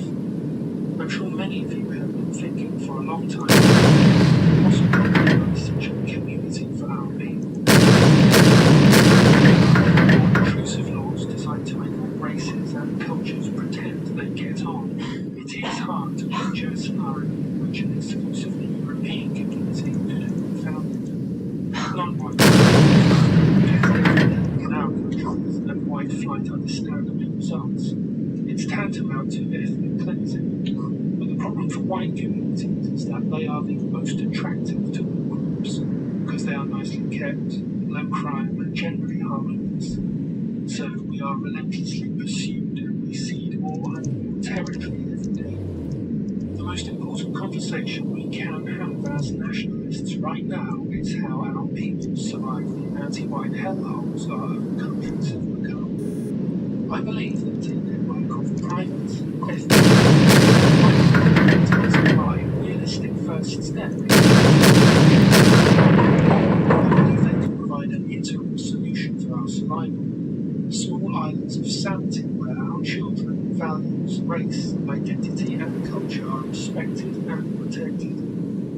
This interim step is necessary for us to regroup, understand the predicament we are in, and recapture our destiny. Achieving this will take a lot of planning, commitment, and imagination. Possible in every country. Feuer an Deck! I hope to see conversations going on about us in the comments and the wider nationalist community. Do you think these communities are realistic? Should we be buying land together and setting up these where should they be? When the economic collapse hits, as it surely will, our people to find each other again. That will present many new challenges and opportunities. So we have to start talking about these things and preparing now. any sort of large-scale Höhlenbruch, Sie sinken. And social isolation. The wealth it has created has enriched us in many ways, but also acts as a magnet for migrants looking to undercut wages for a free ride. This relentless flow of migration has turned our homelands into places that are barely recognizable. But will never truly I mean for economic prosperity, and a new generation of small-scale white communities will be the best thing ever to happen to us in all sorts of ways. We can never go back in time, but we can try to understand where we have gone wrong in the past. But we are part of our community. We live together. Many people suffer such as purposelessness, broken relationships. It's time to. Until next time.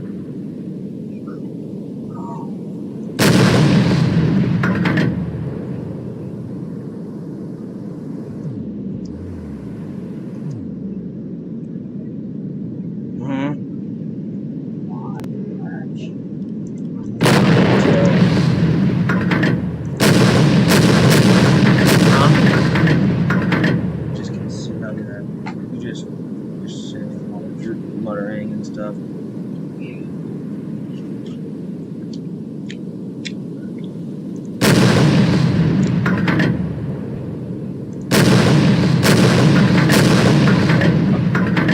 A man wanted by a vision. A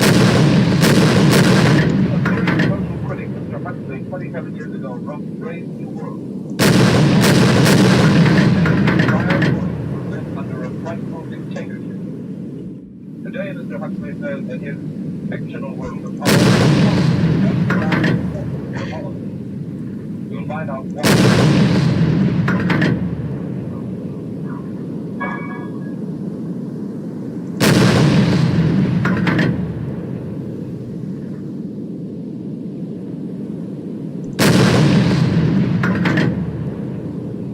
Feuer an Deck.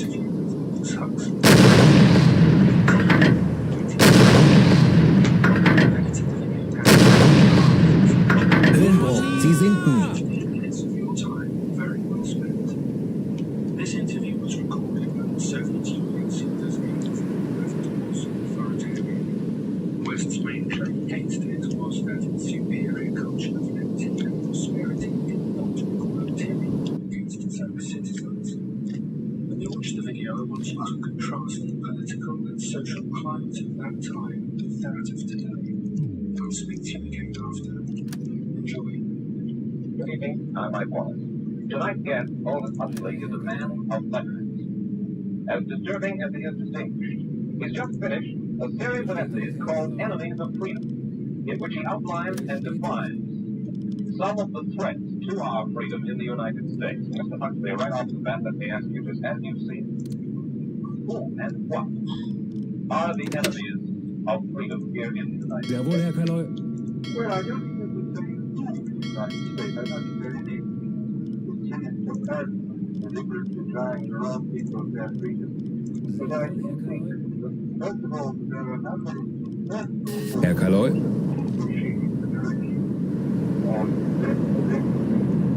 and I also think there are a number of which anybody can to accelerate this process. Herr Kaloi. What are these forces that people like? First off,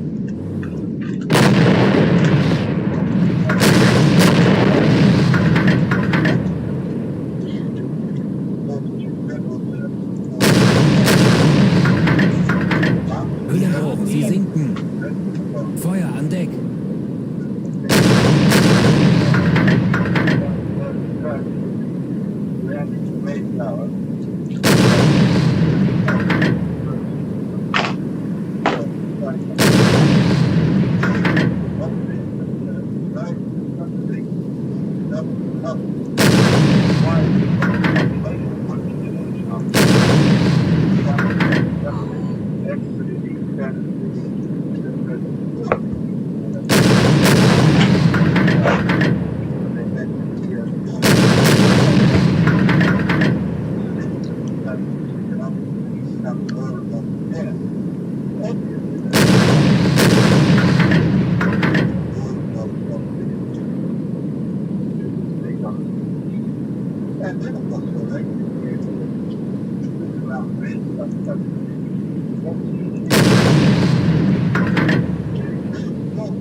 Feuer an Deck.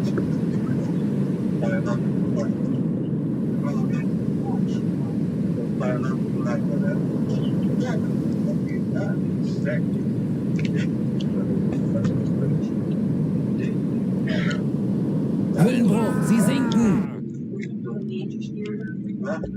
Say a breach? Can't get a breach at Chick-fil-A right now. I'm good. I'm eating.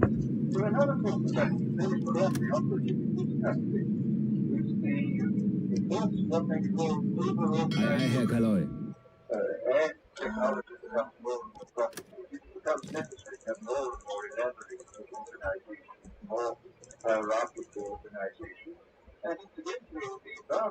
Jawohl.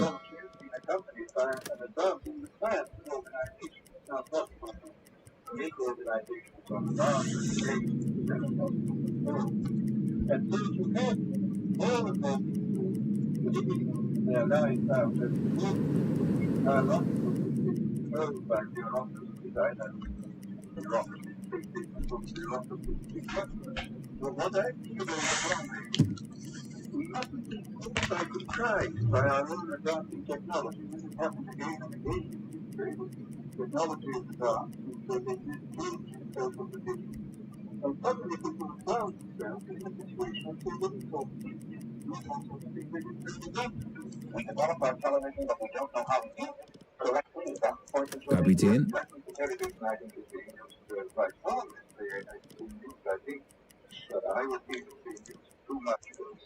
Herr Kaloi. Sehr wohl, Herr Kaloi. Sehr wohl, Herr Kaloi.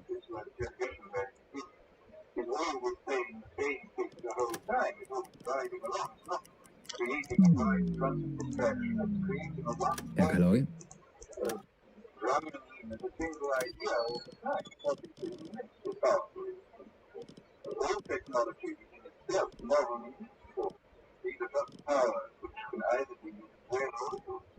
Jawohl.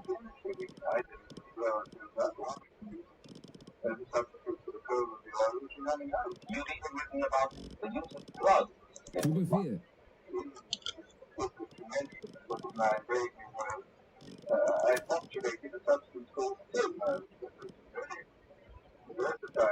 Kapitän.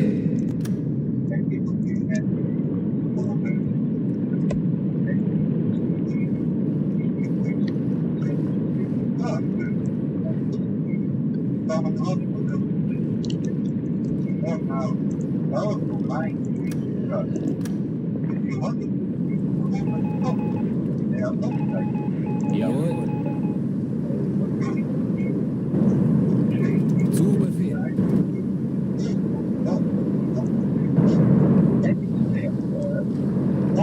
Life in this brave new world that you fear so much.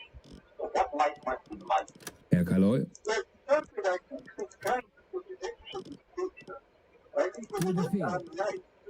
Herr Kaloi.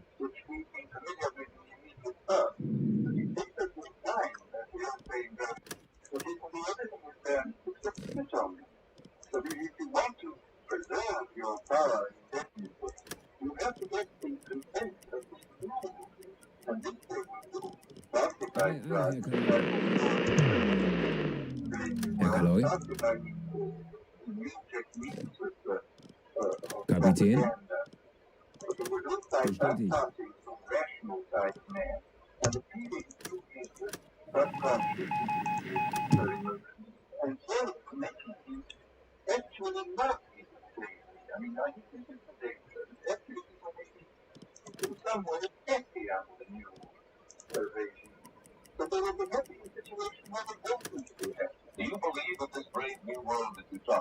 Zeit für eine Pause.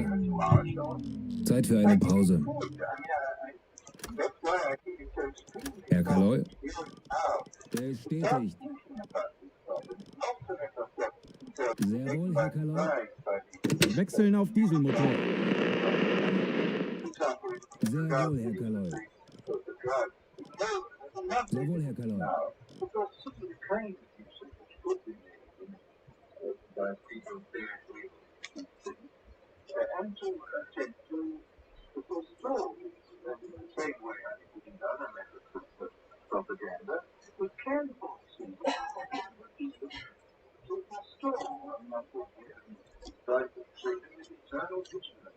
Writing about American political campaigns. You see, all that is needed is money, and the campaign can be coached to look sincere. Political principles and plans for specific action have come to lose most of their importance. The personality of the candidate, the way he is projected by the advertising experts, are the things that really matter.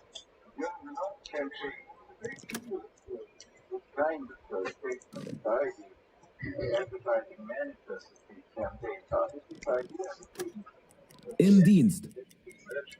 Im Dienst.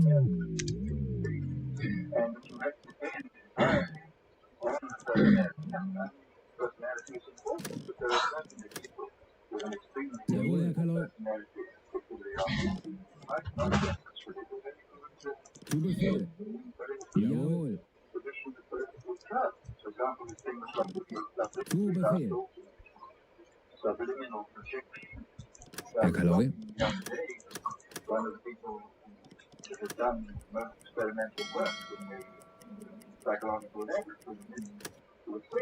Kapitän? Herr Kaloi? Zu Befehl.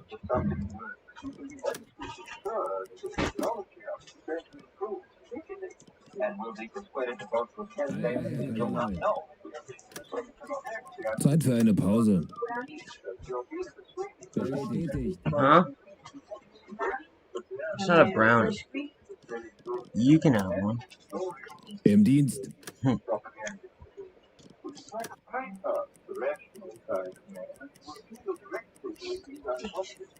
Yeah. Herr Kaloi? Sehr wohl, Herr Kaloi. Sehr wohl, Herr Kaloi. Kapitän? Sehr wohl, Herr Kaloi. Sehr wohl, Herr Kaloi. Pretty embarrassing. You can't talk all the time. Well, most this one is not even shit up right sort of pathetic, dude. I don't know, man. You sat in that bath for 2 hours. I don't know. I don't know why you'd sit uncomfortably.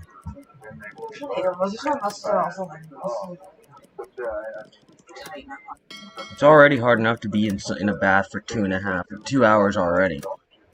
But to do it uncomfortably. The only time I ever do that is when I jerk off. For like a really, really long time.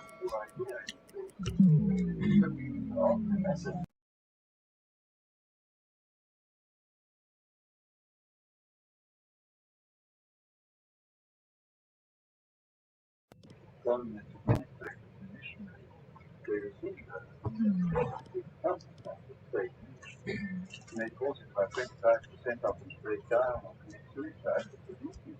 75%.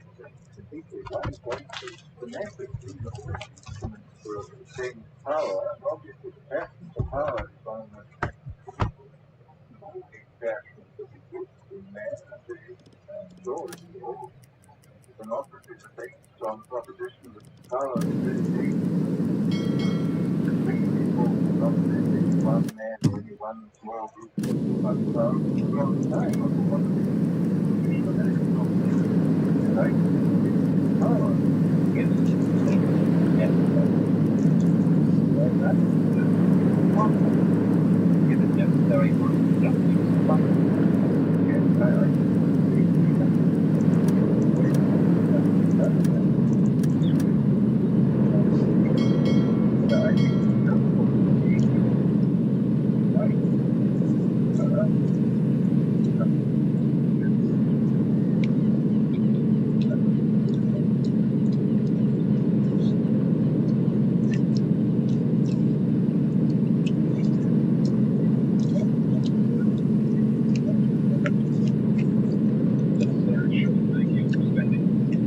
half hour that we've done today.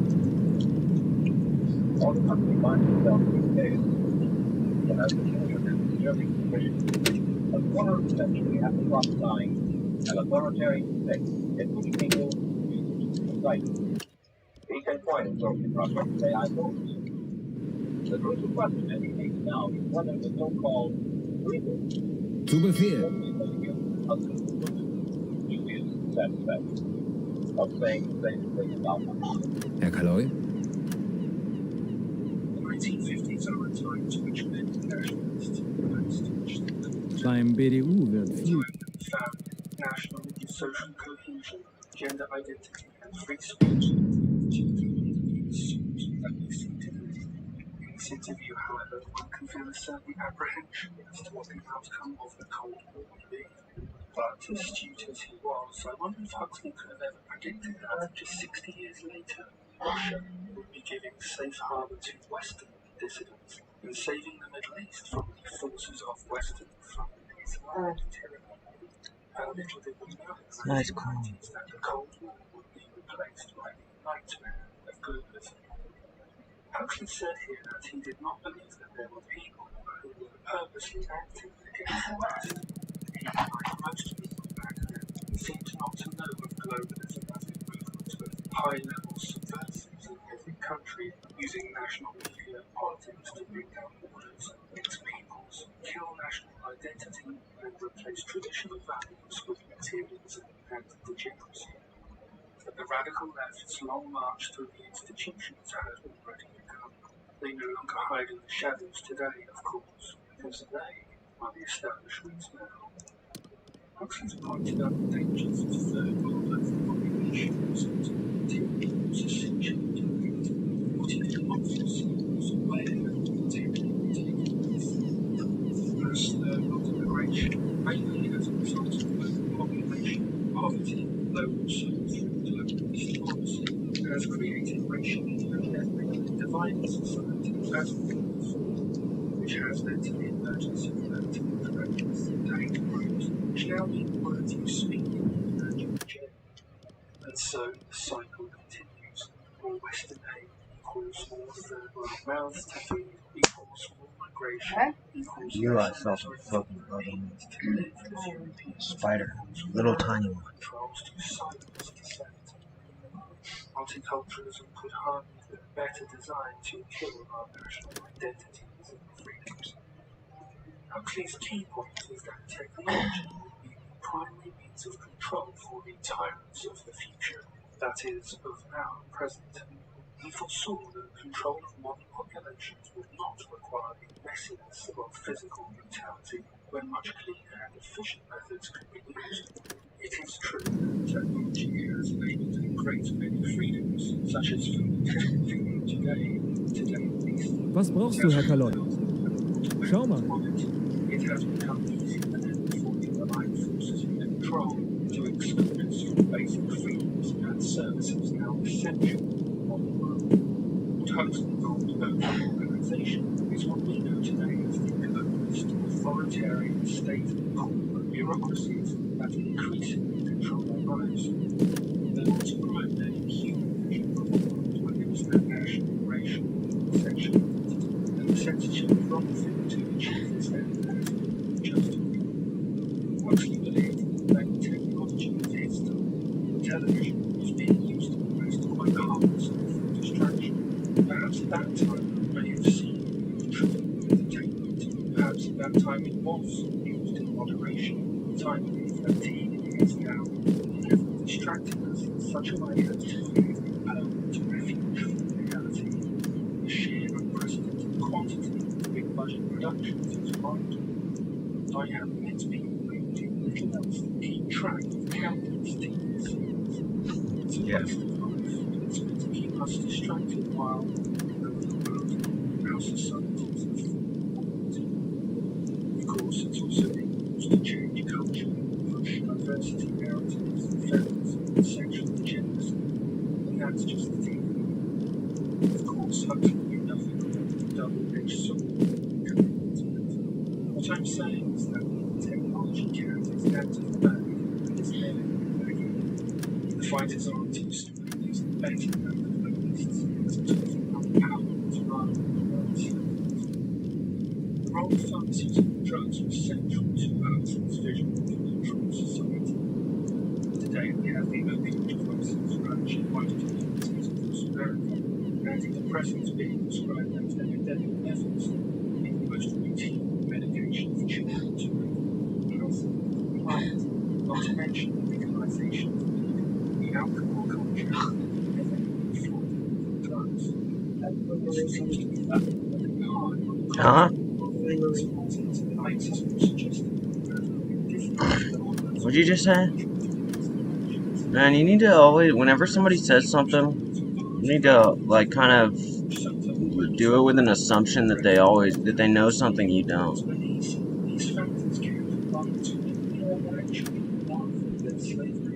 What's that? Say it again. Yeah, I did. It's like, instead of just saying, fuck that, what? This is just not what? Just because it's like good in some ways doesn't mean it was. Or, dude, they can do one thing, 1 century, it's laugh, and then let us live like that for 100 years, and then be like, we fucked up, we're gonna fix this. But then choose a time, and then choose a way to show that they're like, righting a wrong, but really, this is Canada football. Kind of like how George Bush was like, George Bush took his 8 years, and now everybody's like, alright, Obama's here, we're gonna bring the troops home, guys. Not because we're gonna undo what we fucked up. It's just because it's done. We did what we did. You know what I'm saying?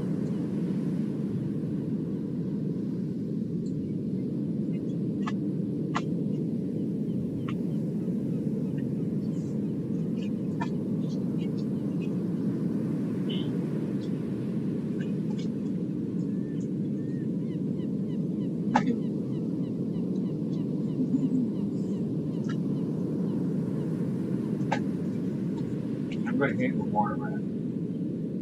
Went on for fucking like 10 years until finally said, oh, let's bring home the troops. They just brought them, first off, they just told us they brought the troops home. They didn't really bring the troops home. There's still troops there now today. Afghanistan. And,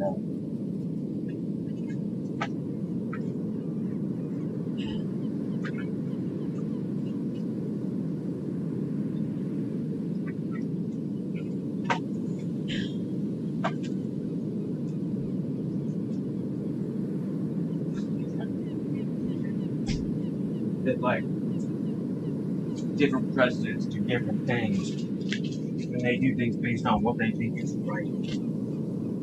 When really, all the presidents have always been on the same page, playing for the same team, marching down the same side of the field.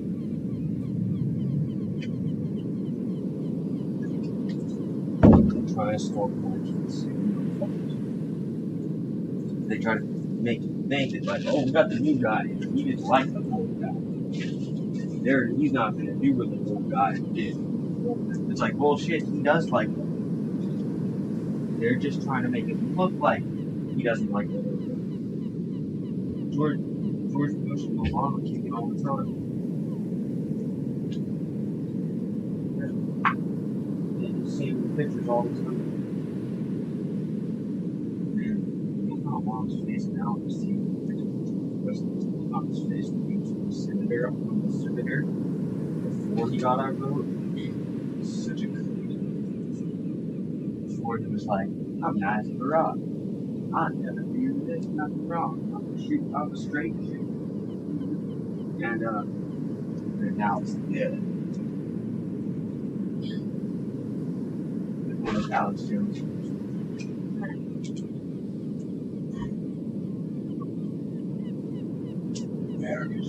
Yeah.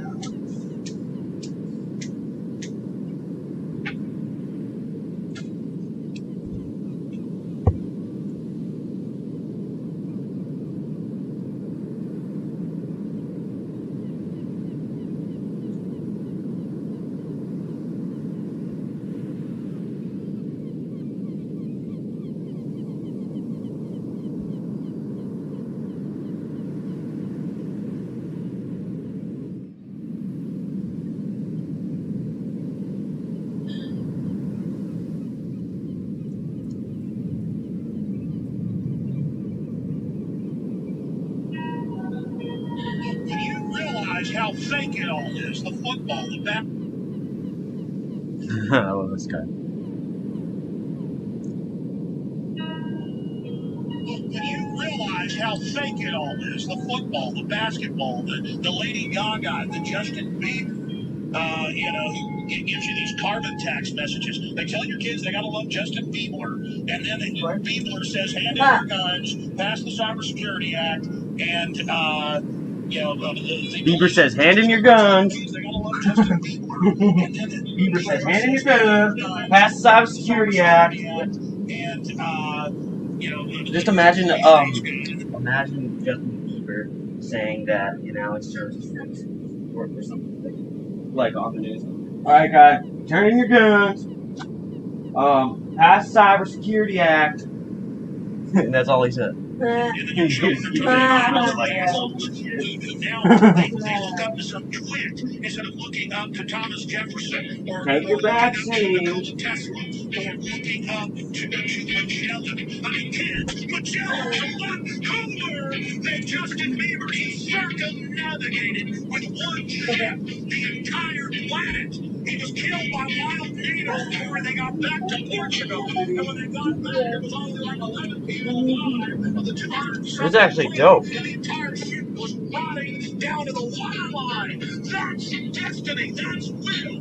That's striving. That's being a trailblazer, an explorer, going into space, mathematics, quantum mechanics, the sacred of the universe. It's all this fire with its beauty. It's incredible to see.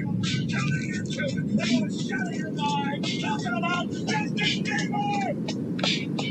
It's terrible. They're taking your intellect, your soul, and giving you Michael Jordan and Bieber. Unlock your human potential. Defeat them. What the fuck? I was so pumped on that, and it fucked up. Looks like we're gonna have to take it from the top. Oh, I gotta put this outside. Basketball, the Lady Gaga, it gives you these carbon tax messages. They tell your kids they gotta love Justin Bieber, and then Bieber says, "Hand in your guns, pass the Cybersecurity Act," and yeah.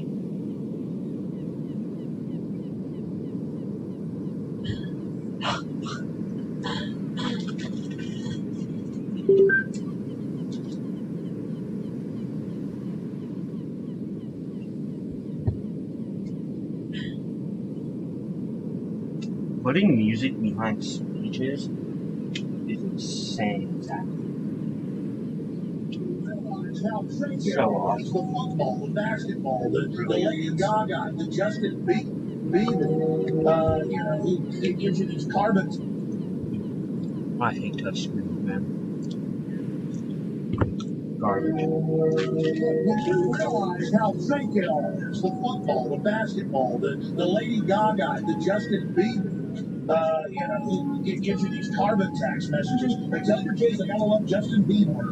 And then Bieber says, "Hand in your guns, pass the Cybersecurity Act," and you know, the police state's good. And then your children are turning into mindless vassals who now they look up to some twit instead of looking up to Thomas Jefferson or looking up to Nikola Tesla or looking up to Magellan. I mean, kids, Magellan's a lot cooler than Justin Bieber. He circumnavigated with one ship the entire planet. He was killed by wild natives before they got back to Portugal. And when they got back, there was only like 11 people alive of the 200-something crew, and the entire ship was rotting down to the waterline. That's destiny. That's will. That's striving. That's being a trailblazer, an explorer, going into space, mathematics, quantum mechanics, the secrets of the universe. It's all there. Life is fiery with its beauty. It's incredible to fail. Tuning into it. They want to shut in your mind. Talk about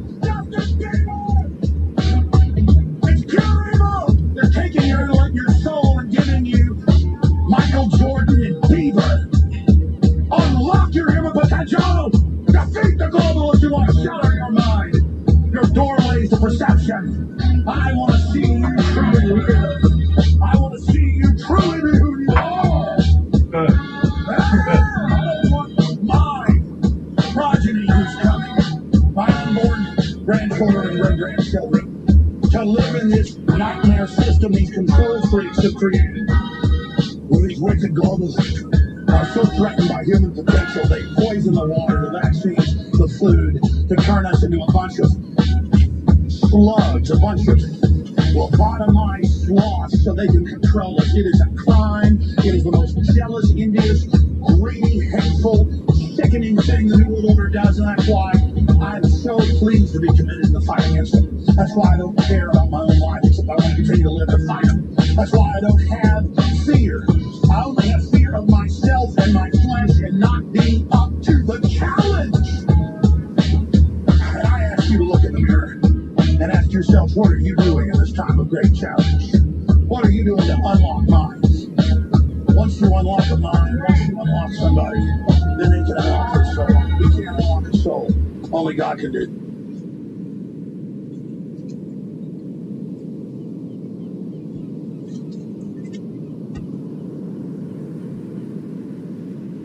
That was so sick.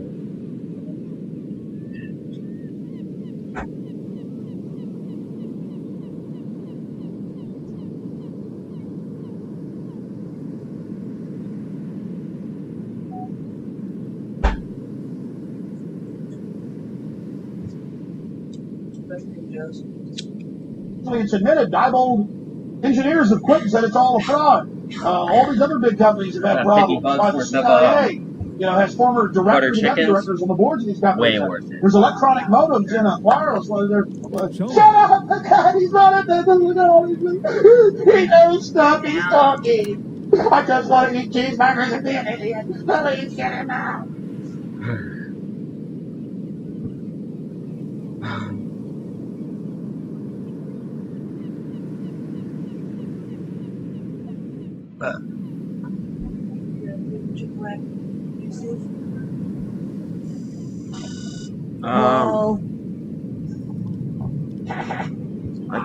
Maybe. I guess, yeah. Give me a chicken sandwich. Yeah. I apologize. I'm living in a plot on the sauce. I already did. I'm just normal. Diet ass. Make the task. Sauce.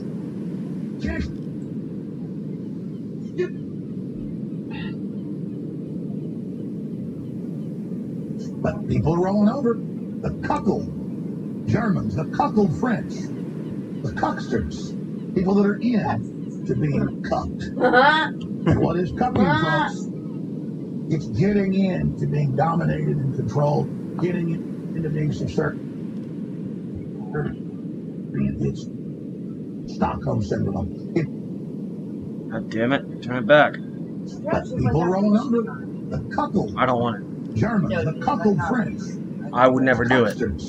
People that are My actions tell you what I think about that. And what is cucking, folks?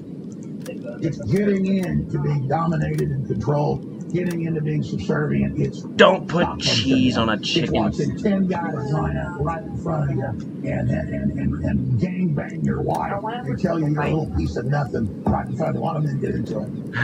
But people are rolling over. The cuckold Germans, the cuckold French, the cucksters, people that are in to being cucked. And what is cucking, folks?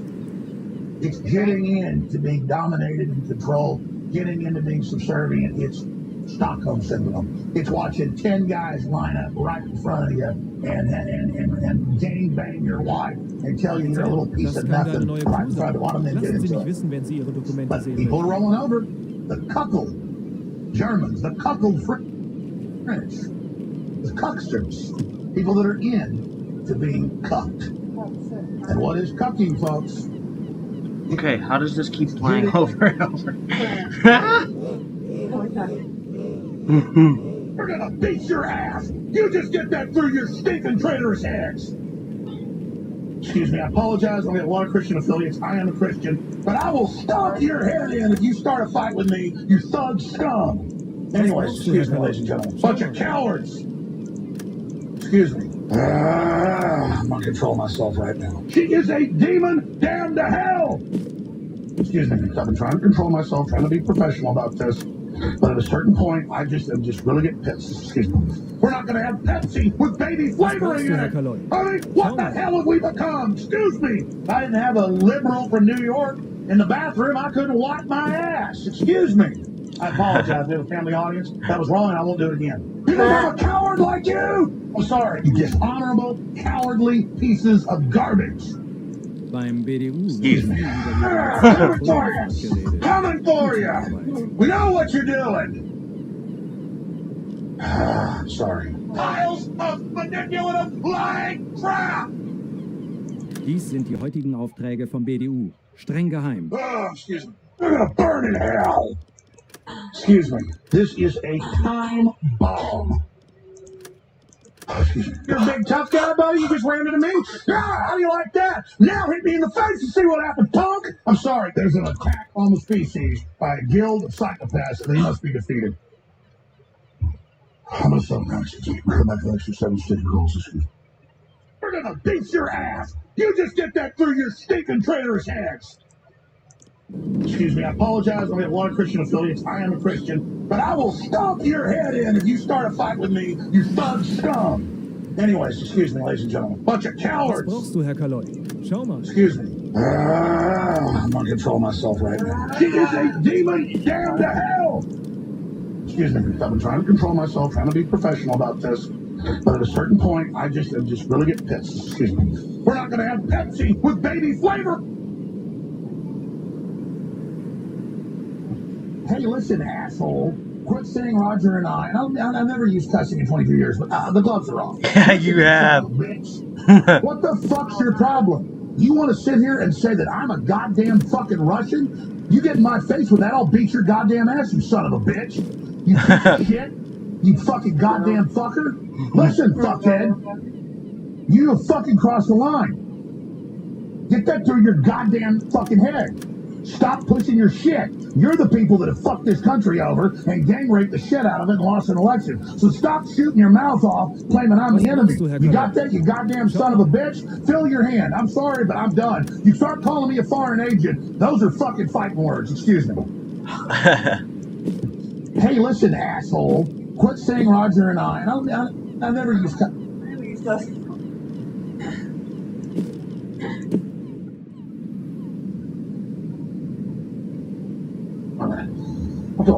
Right now.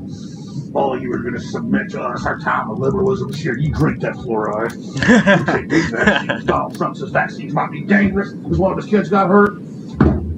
Shut up! You don't have free speech. You understand? You listen to me. Rule this country now. Look. Oh, God, right now. Oh, you were going to submit to us. Our time of liberalism is here. You drink that fluoride. I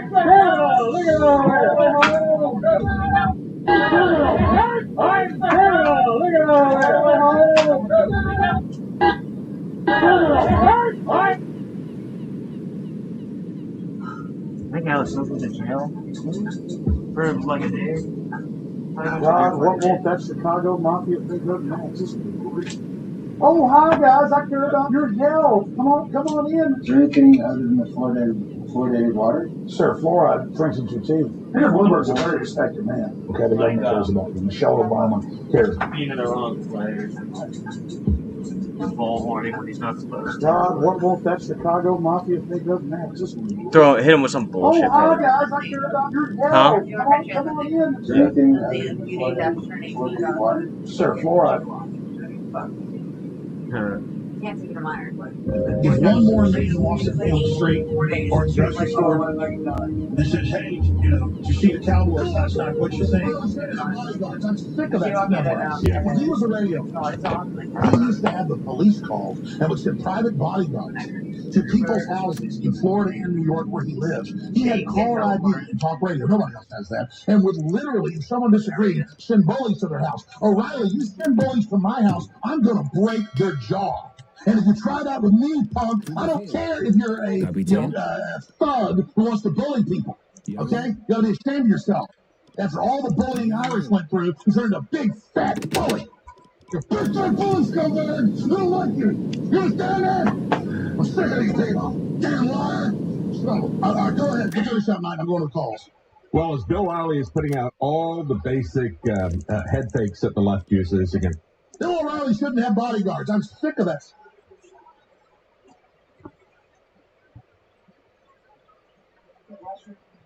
What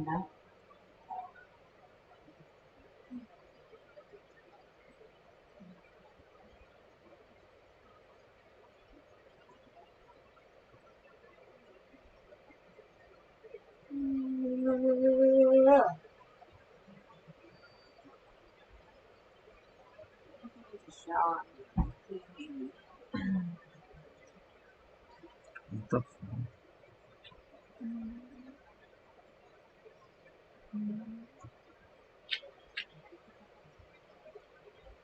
Go to bed to make me snore.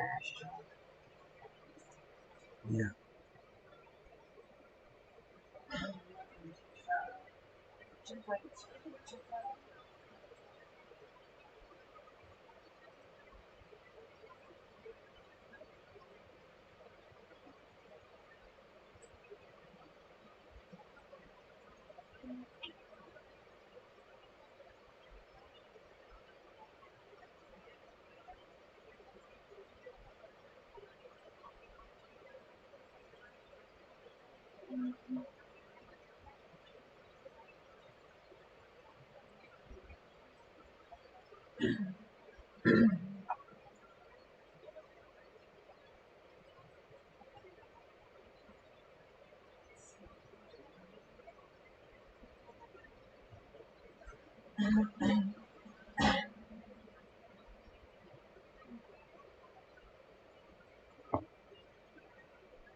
Zu Befehl.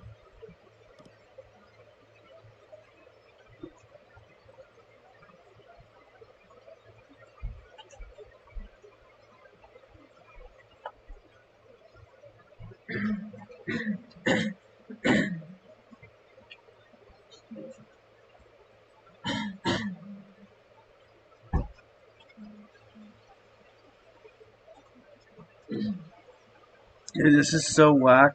They're taking, like, they're wiping Alex Jones from the internet. I can't find them. It's freaking me out. Dude, this is bullshit. I hate BitChute now. Dude, look what they do. Look at this. Adolf Hitler. BitChute search engine. No matches were found. What the fuck? Watch this. Alex Jones. Oh, no what? Okay, well, why did it just do that? Alex Jones' greatest moments. No matches were found on Alex Jones' greatest moments. Okay, here we go. 4 out of 4. But then I try to play the video, and it finally. This is an attack on you and your family, and they don't want you to know they're doing it, even though it's declassified. So, what I'm telling you is a fact. It's worse than I'm saying, because there's no way to describe how horrible this is, and how big this is, and how stinking this is.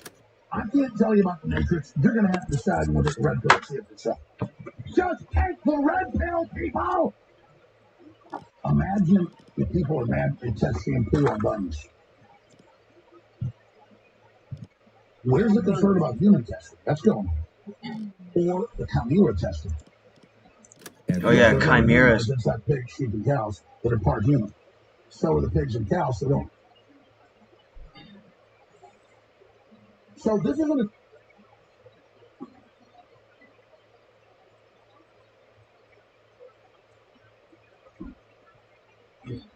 God, I hate BitChute. These fuckers with their search engine. Oh, I hate them. This is an attack on you and your family, and they don't I tried to search up Alex Jones chimeras.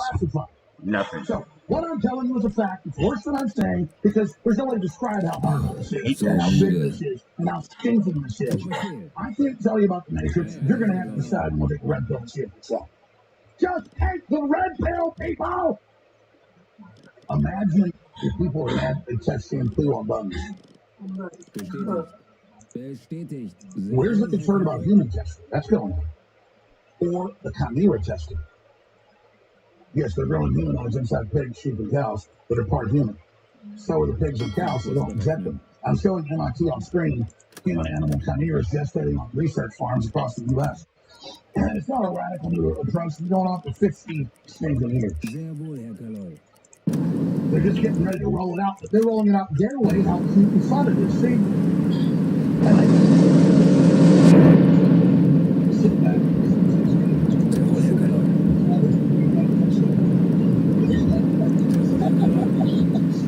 Alex Jones playing this chimeras.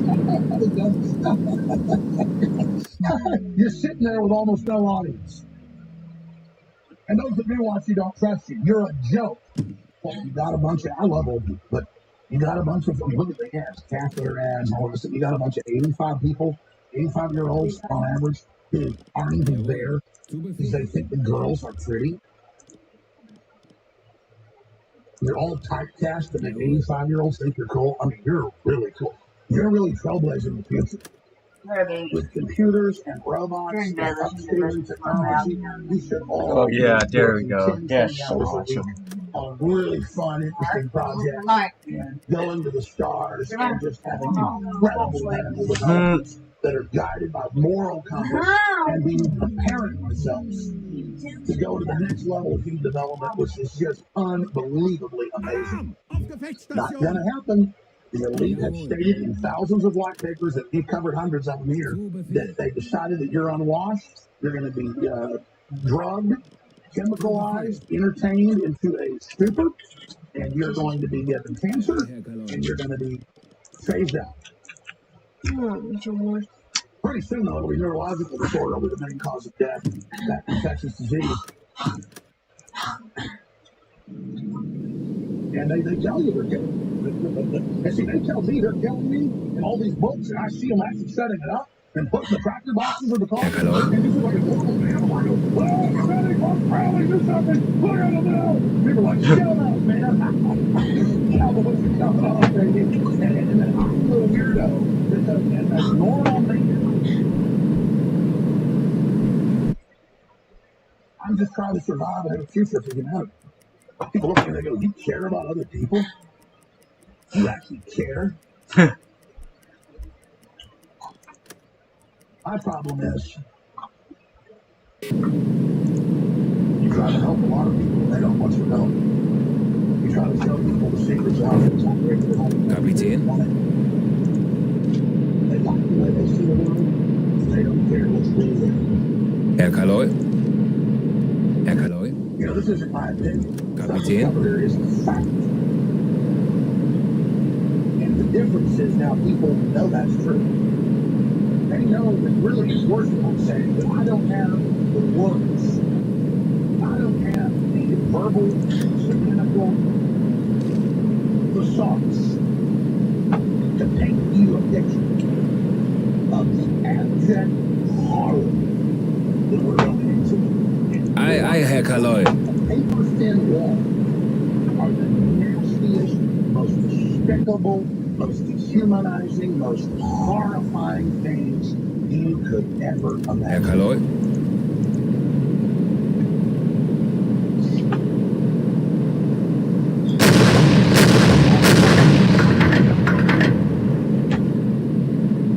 About a project they were on day one month.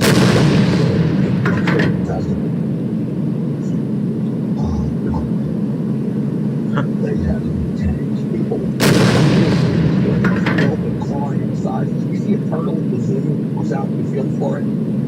They got humanoids, frosted fish and stuff. I mean,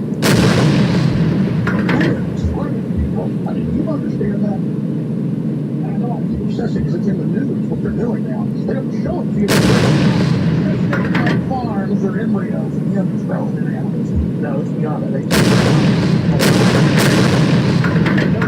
the only law is you don't put it in a real human woman. And don't worry, these creatures don't have any rights. Because they're not human, they're not animal. They're in that phantom zone. They're in that fifth dimension of the opening the gates of hell. And I just can't sit here and go along with all the plots and the stupid Hollywood driving around $200,000 cars and getting off on being on TV. I don't even hardly watch my this whole culture, I hate the whole thing, it's nothing to me. It's all fake. It's all is doing God knows what, super weapons, antimatter bombs, black holes, huge cyclotrons, watching everything down on the known face of the earth. It's the most satanic rituals you can imagine. Those are satanic rituals. Detonated hundreds of high-powered hydrogen bombs in the 1960s in the upper atmosphere to see if they could detonate the Earth's atmosphere and blow holes in the Van Allen radiation belt. It's so satanic.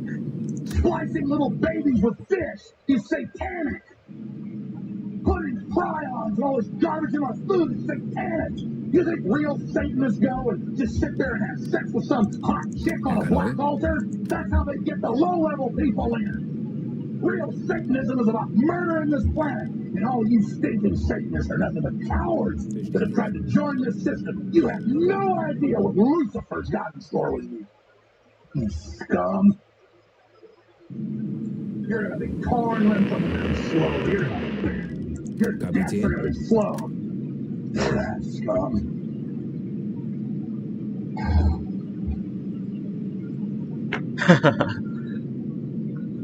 Gulping Imagine saying that out loud. ground inside with human heart. But don't worry, Time Magazine will write some jokes. Media Matters will have little trees with different colored socks and little beards that talk in metrosexual voices going, look at Alex Jones laughing about humanoids, you know, they've all had stories. It's so funny, isn't it?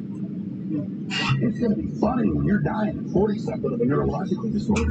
It's going to be real funny when your friends and family are all dying around you, but you'll be so entertainment. Oh, I brought flowers by. Yeah, she's dying at 30 of lung cancer. Oh, I'm doing jogs to find a cure. Yeah, you don't even care about people dying. The truth is, you like it. You don't have any empathy. You don't care. You just want to go buy shampoo that has a little bunny symbol on it. It says it wasn't tested on animals. Thank God the shampoo wasn't tested on animals. If you just look at all these separate pieces, you're not going to get the answer. But if you pull back and study the white papers written by the technocrats and the controllers, they're very, very clear about what they're doing. And it's Bestätigt. Sehr wohl, Herr Kaloi. a story. It's a blueprint. It's a plan that everybody needs to know. But this is what it comes down to. The globalists, as we've talked about, are eugenicists. They believe they are taking control of human development and evolution, in their words. They're playing God. They're mad scientists. And they have an excuse that they kill us and dumb us down for our own good because we're a big, giant, dangerous, out of control infestation on the earth, likened to high-tech army ants in the Brazilian rainforest that can clear dozens and dozens and dozens of acres a day, eating every piece of foliage down to the bone. Before the New York Times writes an article saying that I don't know that plants don't have bones. It's a figurative statement. Down to the bark. And they're doing all this in an emergency procedure to try to take control of humanity and direct its development to reduce us down to a manageable 200 million people. That's the official UN program. And some are saying, yeah, we know this. We've been to the UN's website. We've heard Ted Turner. We've heard Brent Stella. We've all gone to college. We've all heard this. We know this. Tell us something we don't know. I'm just restating to you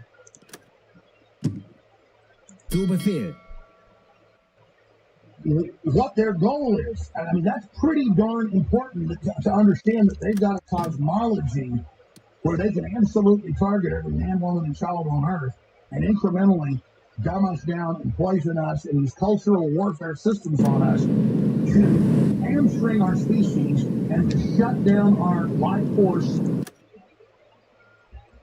prime programming and then turn us inwardly as a civilization against each other. And first they set up the first world against the third world.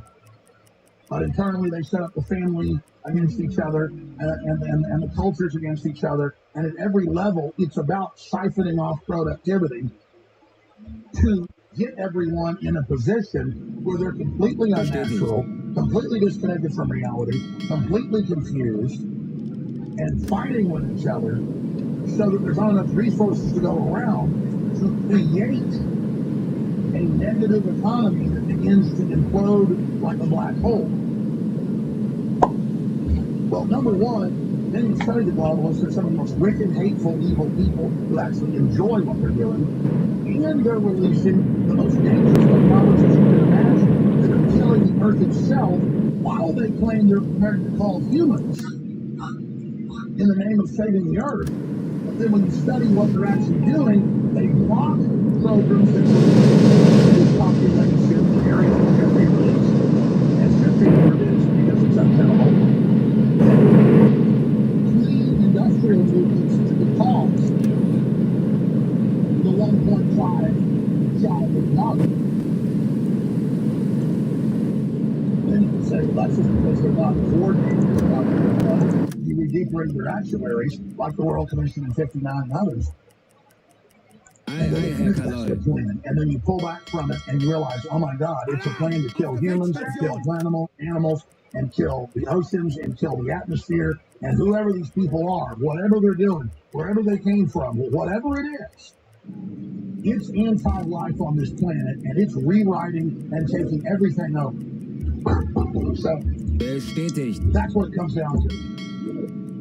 And so I can't just sit here and cover the window dressing of things and make jokes about this commentator, jokes about that commentator, and just make fun of the social justice.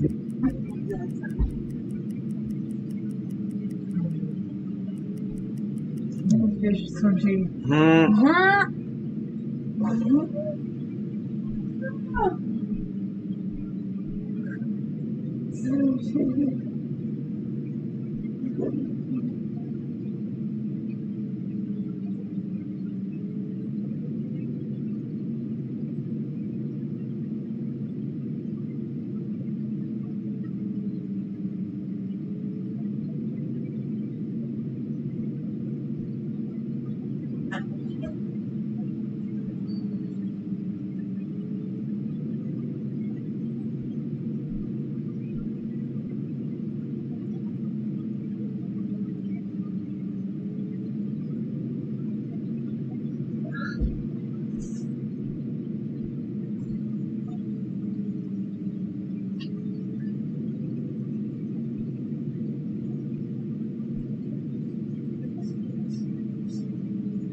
Well, ladies and gentlemen, just Sehr wohl, Herr Kaloi. Years ago, vaccine passports were coming if you wanted to associate and move freely with the country. They're now here. They're being promoted. They're being advertised as something cool, something good. Be a good slave. That's how you can be free again. Here's the lady from Derek McCree explaining the irony of the vaccine passport. The city of Chicago wants you to get your vaccine passport, but they don't want you to call it a vaccine passport. No, they would rather you simply call it a city pass that gives residents discounts and free admissions to museums. A very exciting development here to have these vaccine passports. And if there is a concert you'd like to attend, you won't be turned away at the gate as long as you have your city pass. You want to be part of the fun? Get vaccinated. You heard her, Chicago's top doc, Allison Hardy, revealed some new details today about plans to encourage people to get vaccinated ahead of summer. We're interested in thinking about ways to incentivize people to get the vaccine. Chicago's top doc, Allison Hardy, says the city is evaluating what's called a Vax Passport that will debut next month, allowing those who got the shots to enjoy concerts and other events. In Chicago, the Public Health Commissioner just introduced a Vax Pass which residents can use to gain access to summer concerts. If you've been vaccinated, there could be concert tickets with your name on it. Chicago health officials not the only ones saying prove you've been vaccinated. A green check mark on your profile ID means you're good to go. And this is being promoted as the end of the coronavirus lockdowns. You can go back to restaurants and your bars and movie theaters. They're all going to open back up again to full capacity. And all they got to do is make sure that everyone inside or everyone that enters has proof that they got the vaccine and that it can be verified at the door with the app. This is the NHS app. Soon, this could be used to prove that someone has been vaccinated or recently tested for COVID, allowing them to travel internationally. As Chicago opens the COVID vaccine to more people today, the federal government is working behind the scenes on a vaccine passport. It works by showing a barcode on your phone or a printout to prove you've been vaccinated. DePaul University professor Greg Tobin says there should be a universal one used worldwide. If the WHO came out with a definitive app that would be recognized all over the world, that would make life easier for all of us. Come on. There's no vaccine passport. That's insane. It's allergy. Get on this stuff. hey, you need to get your shots. You're not going to be allowed to have a job to travel. And yes, we're going to have a Kaloi. passport that's standardized by the UN. You lived in China a year ago, so it doesn't matter what your government does. These companies, corporations, and others aren't going to let you do it unless you accept the standardized global system. Vaccine passports, proof that you've gotten the dose, turning from a public health must to a potential fast track to doing just about anything. Access to sports and entertainment venues, restaurants, travel, just to name a few.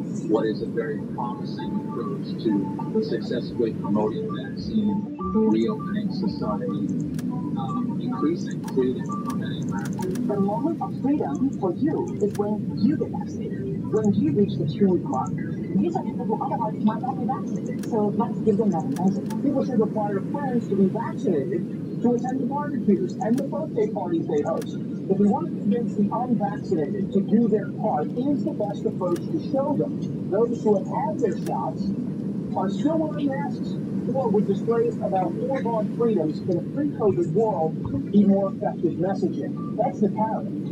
The city of Chicago also unveiling plans for what they call Vax Relax. That means that residents that have been vaccinated could receive incentives like free haircuts and even manicures.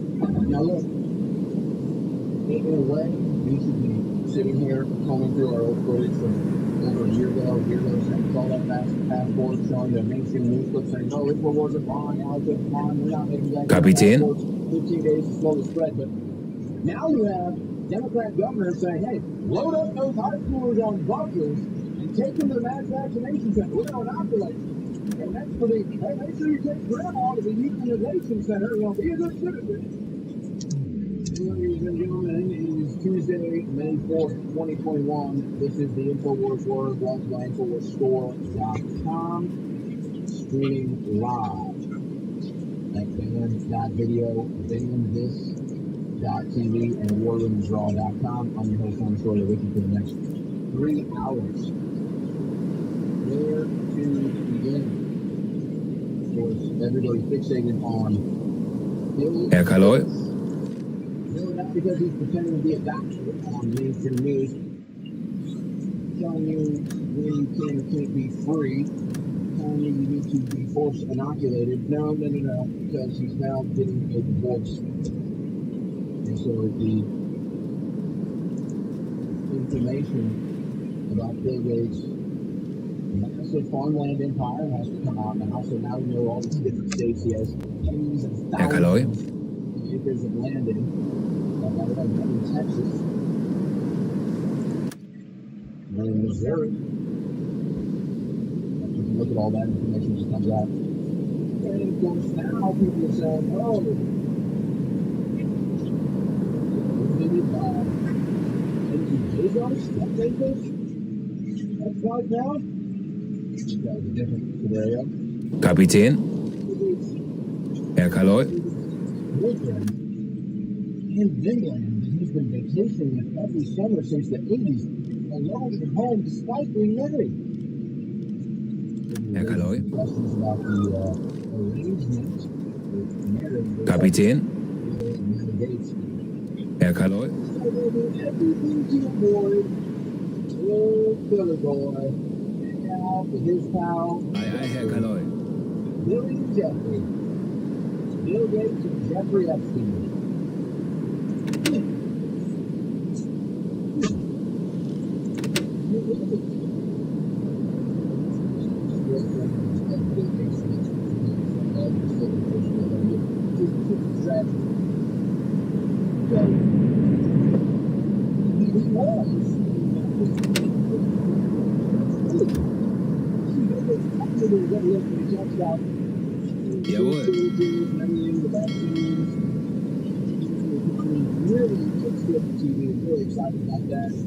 Herr Kaloi.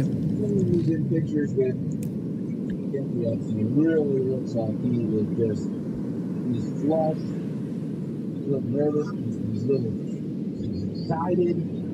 What that would be about. Then you got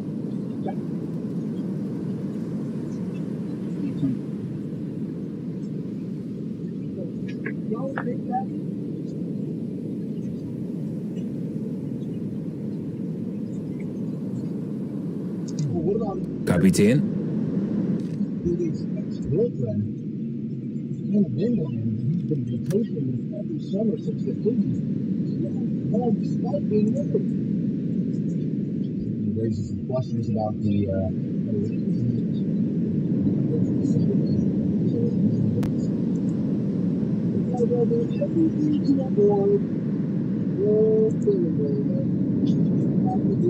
Herr Kaloy, Billy and Jeffrey.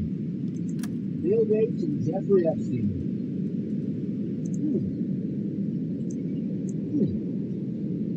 Maybe it wasn't. Ex-girlfriend of Bill Gates, the last girlfriend had before married and still vacation with every year. He's just distracted. Because he was hanging out with Jeffrey Epstein. He looks really happy. You see Bill Gates happy when he's going to look. He talks about current food shortages and everything, the vaccines, and shutting down the economy. Really looks good on TV and really excited about that. Rohr 2, verbessern. It really looks like he is just, he's flushed, he's really nervous, he's excited. What that would be about. Then you got doctors. This individual is going to be coming on the screen so soon. I think that the doctors, some of the most famous doctors, well-researched, studied doctors, are being intimidated by a group started by Bill Gates, being intimidated to remove articles, informational articles, research-driven articles, scientific articles, vitamin C, zinc, and of course COVID-19, because big pharmaceutical runs everything now. Of course, they're the WHO, which is run by Bill Gates. It's there, the CDC, not fiat. CDC now because it's the all-knowing, all-powerful World Health Organization, the all-knowing, all-powerful Bill Gates. There's so few doctors that are famous, they have good websites, good blogs, good TV shows. Yeah. Public interest groups and attorneys and media groups and everything, and they say, you better put those articles up about vitamin C. You better not talk about zinc. And God forbid you talk about hydroxychloroquine. But it's mostly the vitamin D, vitamin C, and zinc because people know how important those are to your immune system. Similar things have been done here in InfoWars. People notice that some of our most popular products, maybe say a full hygiene product or two, Rohr 2 fertig. powerful supplements. Still sold on shelves everywhere. We're not allowed to sell it. But we got bullied and intimidated and threatened. Now the same thing is happening to doctors. Oh, other people can sell these Rohr 1 bewässern. selling, but just don't mention health benefits. Don't talk about zinc. Don't talk about the science. Rohr 1 bewässert. COVID. You're not allowed to talk about all that. If you do, then you better review it. Herr Kaloy, We're coming after you. And so, in this disinformation dozen handout here, it has Dr. Joseph Mercola, and that's number 1 on the disinformation dozen list. Looking at these names, Mercola's been on the show. I believe Robert F. Kennedy's ever been on InfoWars, but he seems a lot. There's a lot of things we do. Time and Charlene Bollinger, great people. I think they live here in Texas. I've been in touch with them. Like a military barrack, like a coming on. I've never believed. Because yeah, maybe will not. Like, so they can see if, like, Japanese people coming. Yeah, I think we will. I think we should get Scott, what was it, New Jack, Ty, and Charlene Bollinger, and just get them on the show. Because, you know, there's a disinformation dozen that what they say is not true, except it is. And that's why you have to write books about it. If it wasn't true, then you would just let their words be out there in the ether and be proven wrong, but they're proven right. And so that great couple, get on the disinformation stuff. But now it's Dr. Joseph Purple. He's being bullied and intimidated. He said, you are not allowed to talk about vitamin C, vitamin B, or C. You're not allowed to talk about the effect on the immune system, and you're certainly not to suggest to help fight COVID. Oh, that's big Rot zugeladen. exclusive monopolistic rights to fight COVID. Don't you know that? Sun, you're not even on that sun. You're looking for the blackout sun. See, sun helps. Sun is good for you. Sun helps give you vitamin D. The sun's good. Yeah, the sun. See the sun. That means the disinformation doesn't. Oh, don't get that sun. Go blacked out the sun. Yeah, yeah. Big pharma. Take care of vitamin D. Or whatever else they got Cherry 2020 on here. Yeah. Yeah. Kevin Jenkins. I said he was able to find it.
Somebody's talking, it's like he said that he had a friend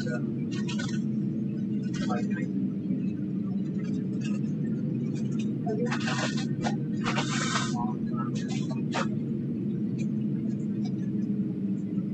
and he hasn't been here since. Yeah.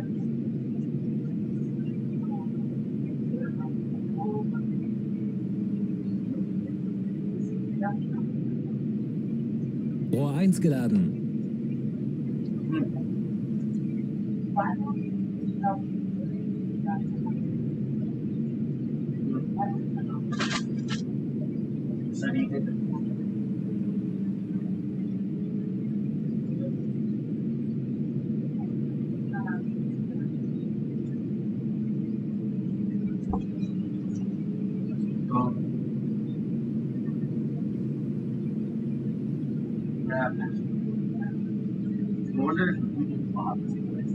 Feuer an Deck. Schwere Schäden am Rumpf. No, it's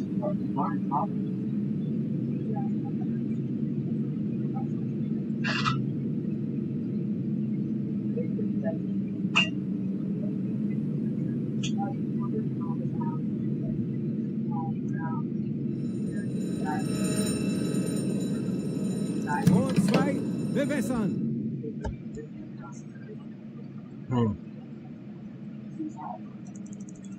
Rohr 2, fertig.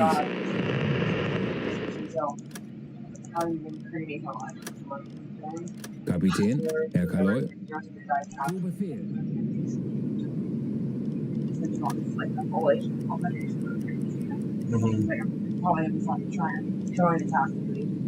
Rohr 3, bewässern.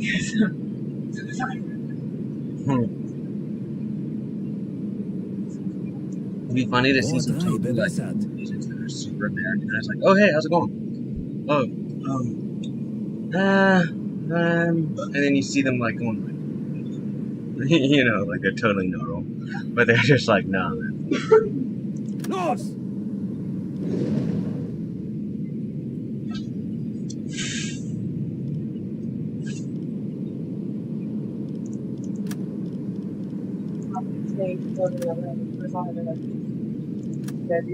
Rohr 2 geladen.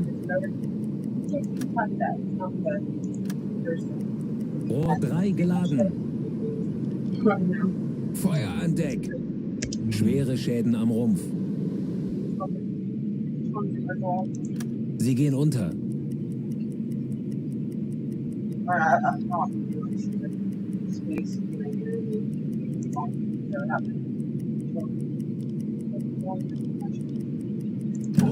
Rohr 4 zu Befehl.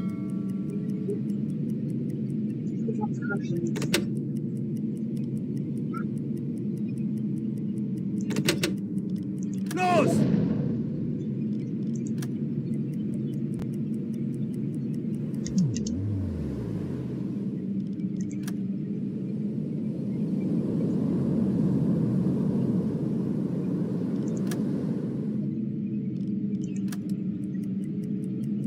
Rohr 4 geladen.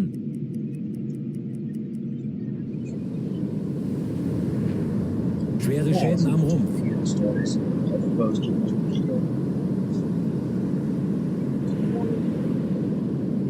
Huh?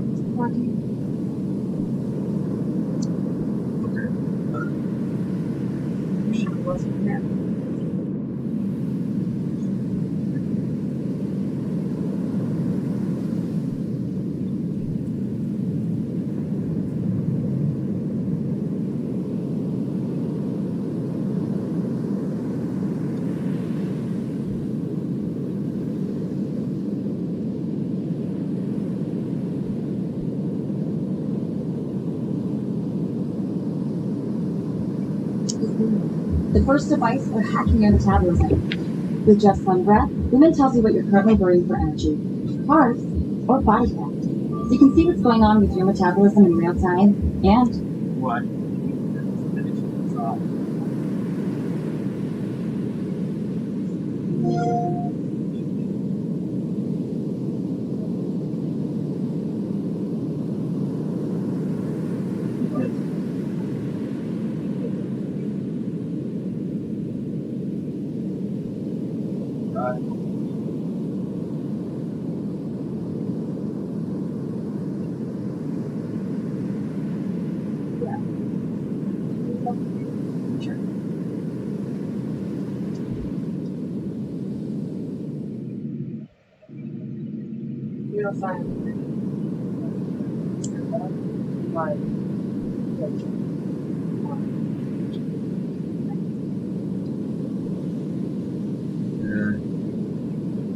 I'm interested in the theory that it's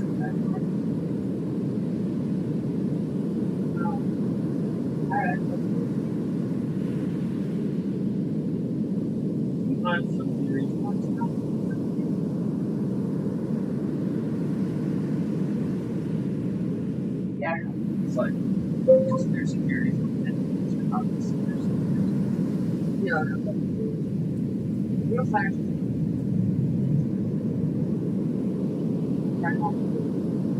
Aliens built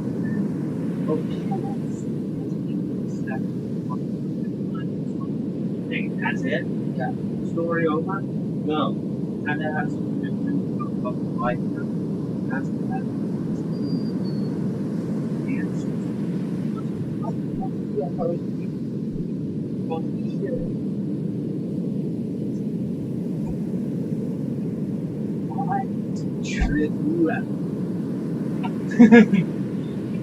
To make you go.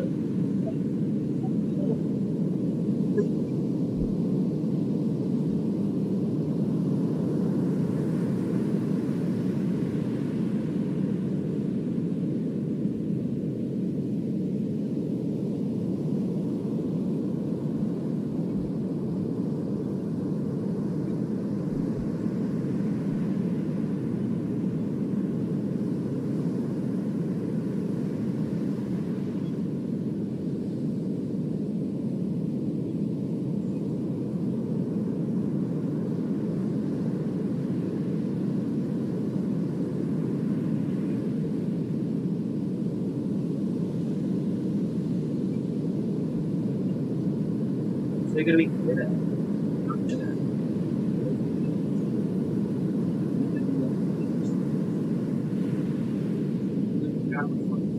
I definitely it's just easier for me to make me a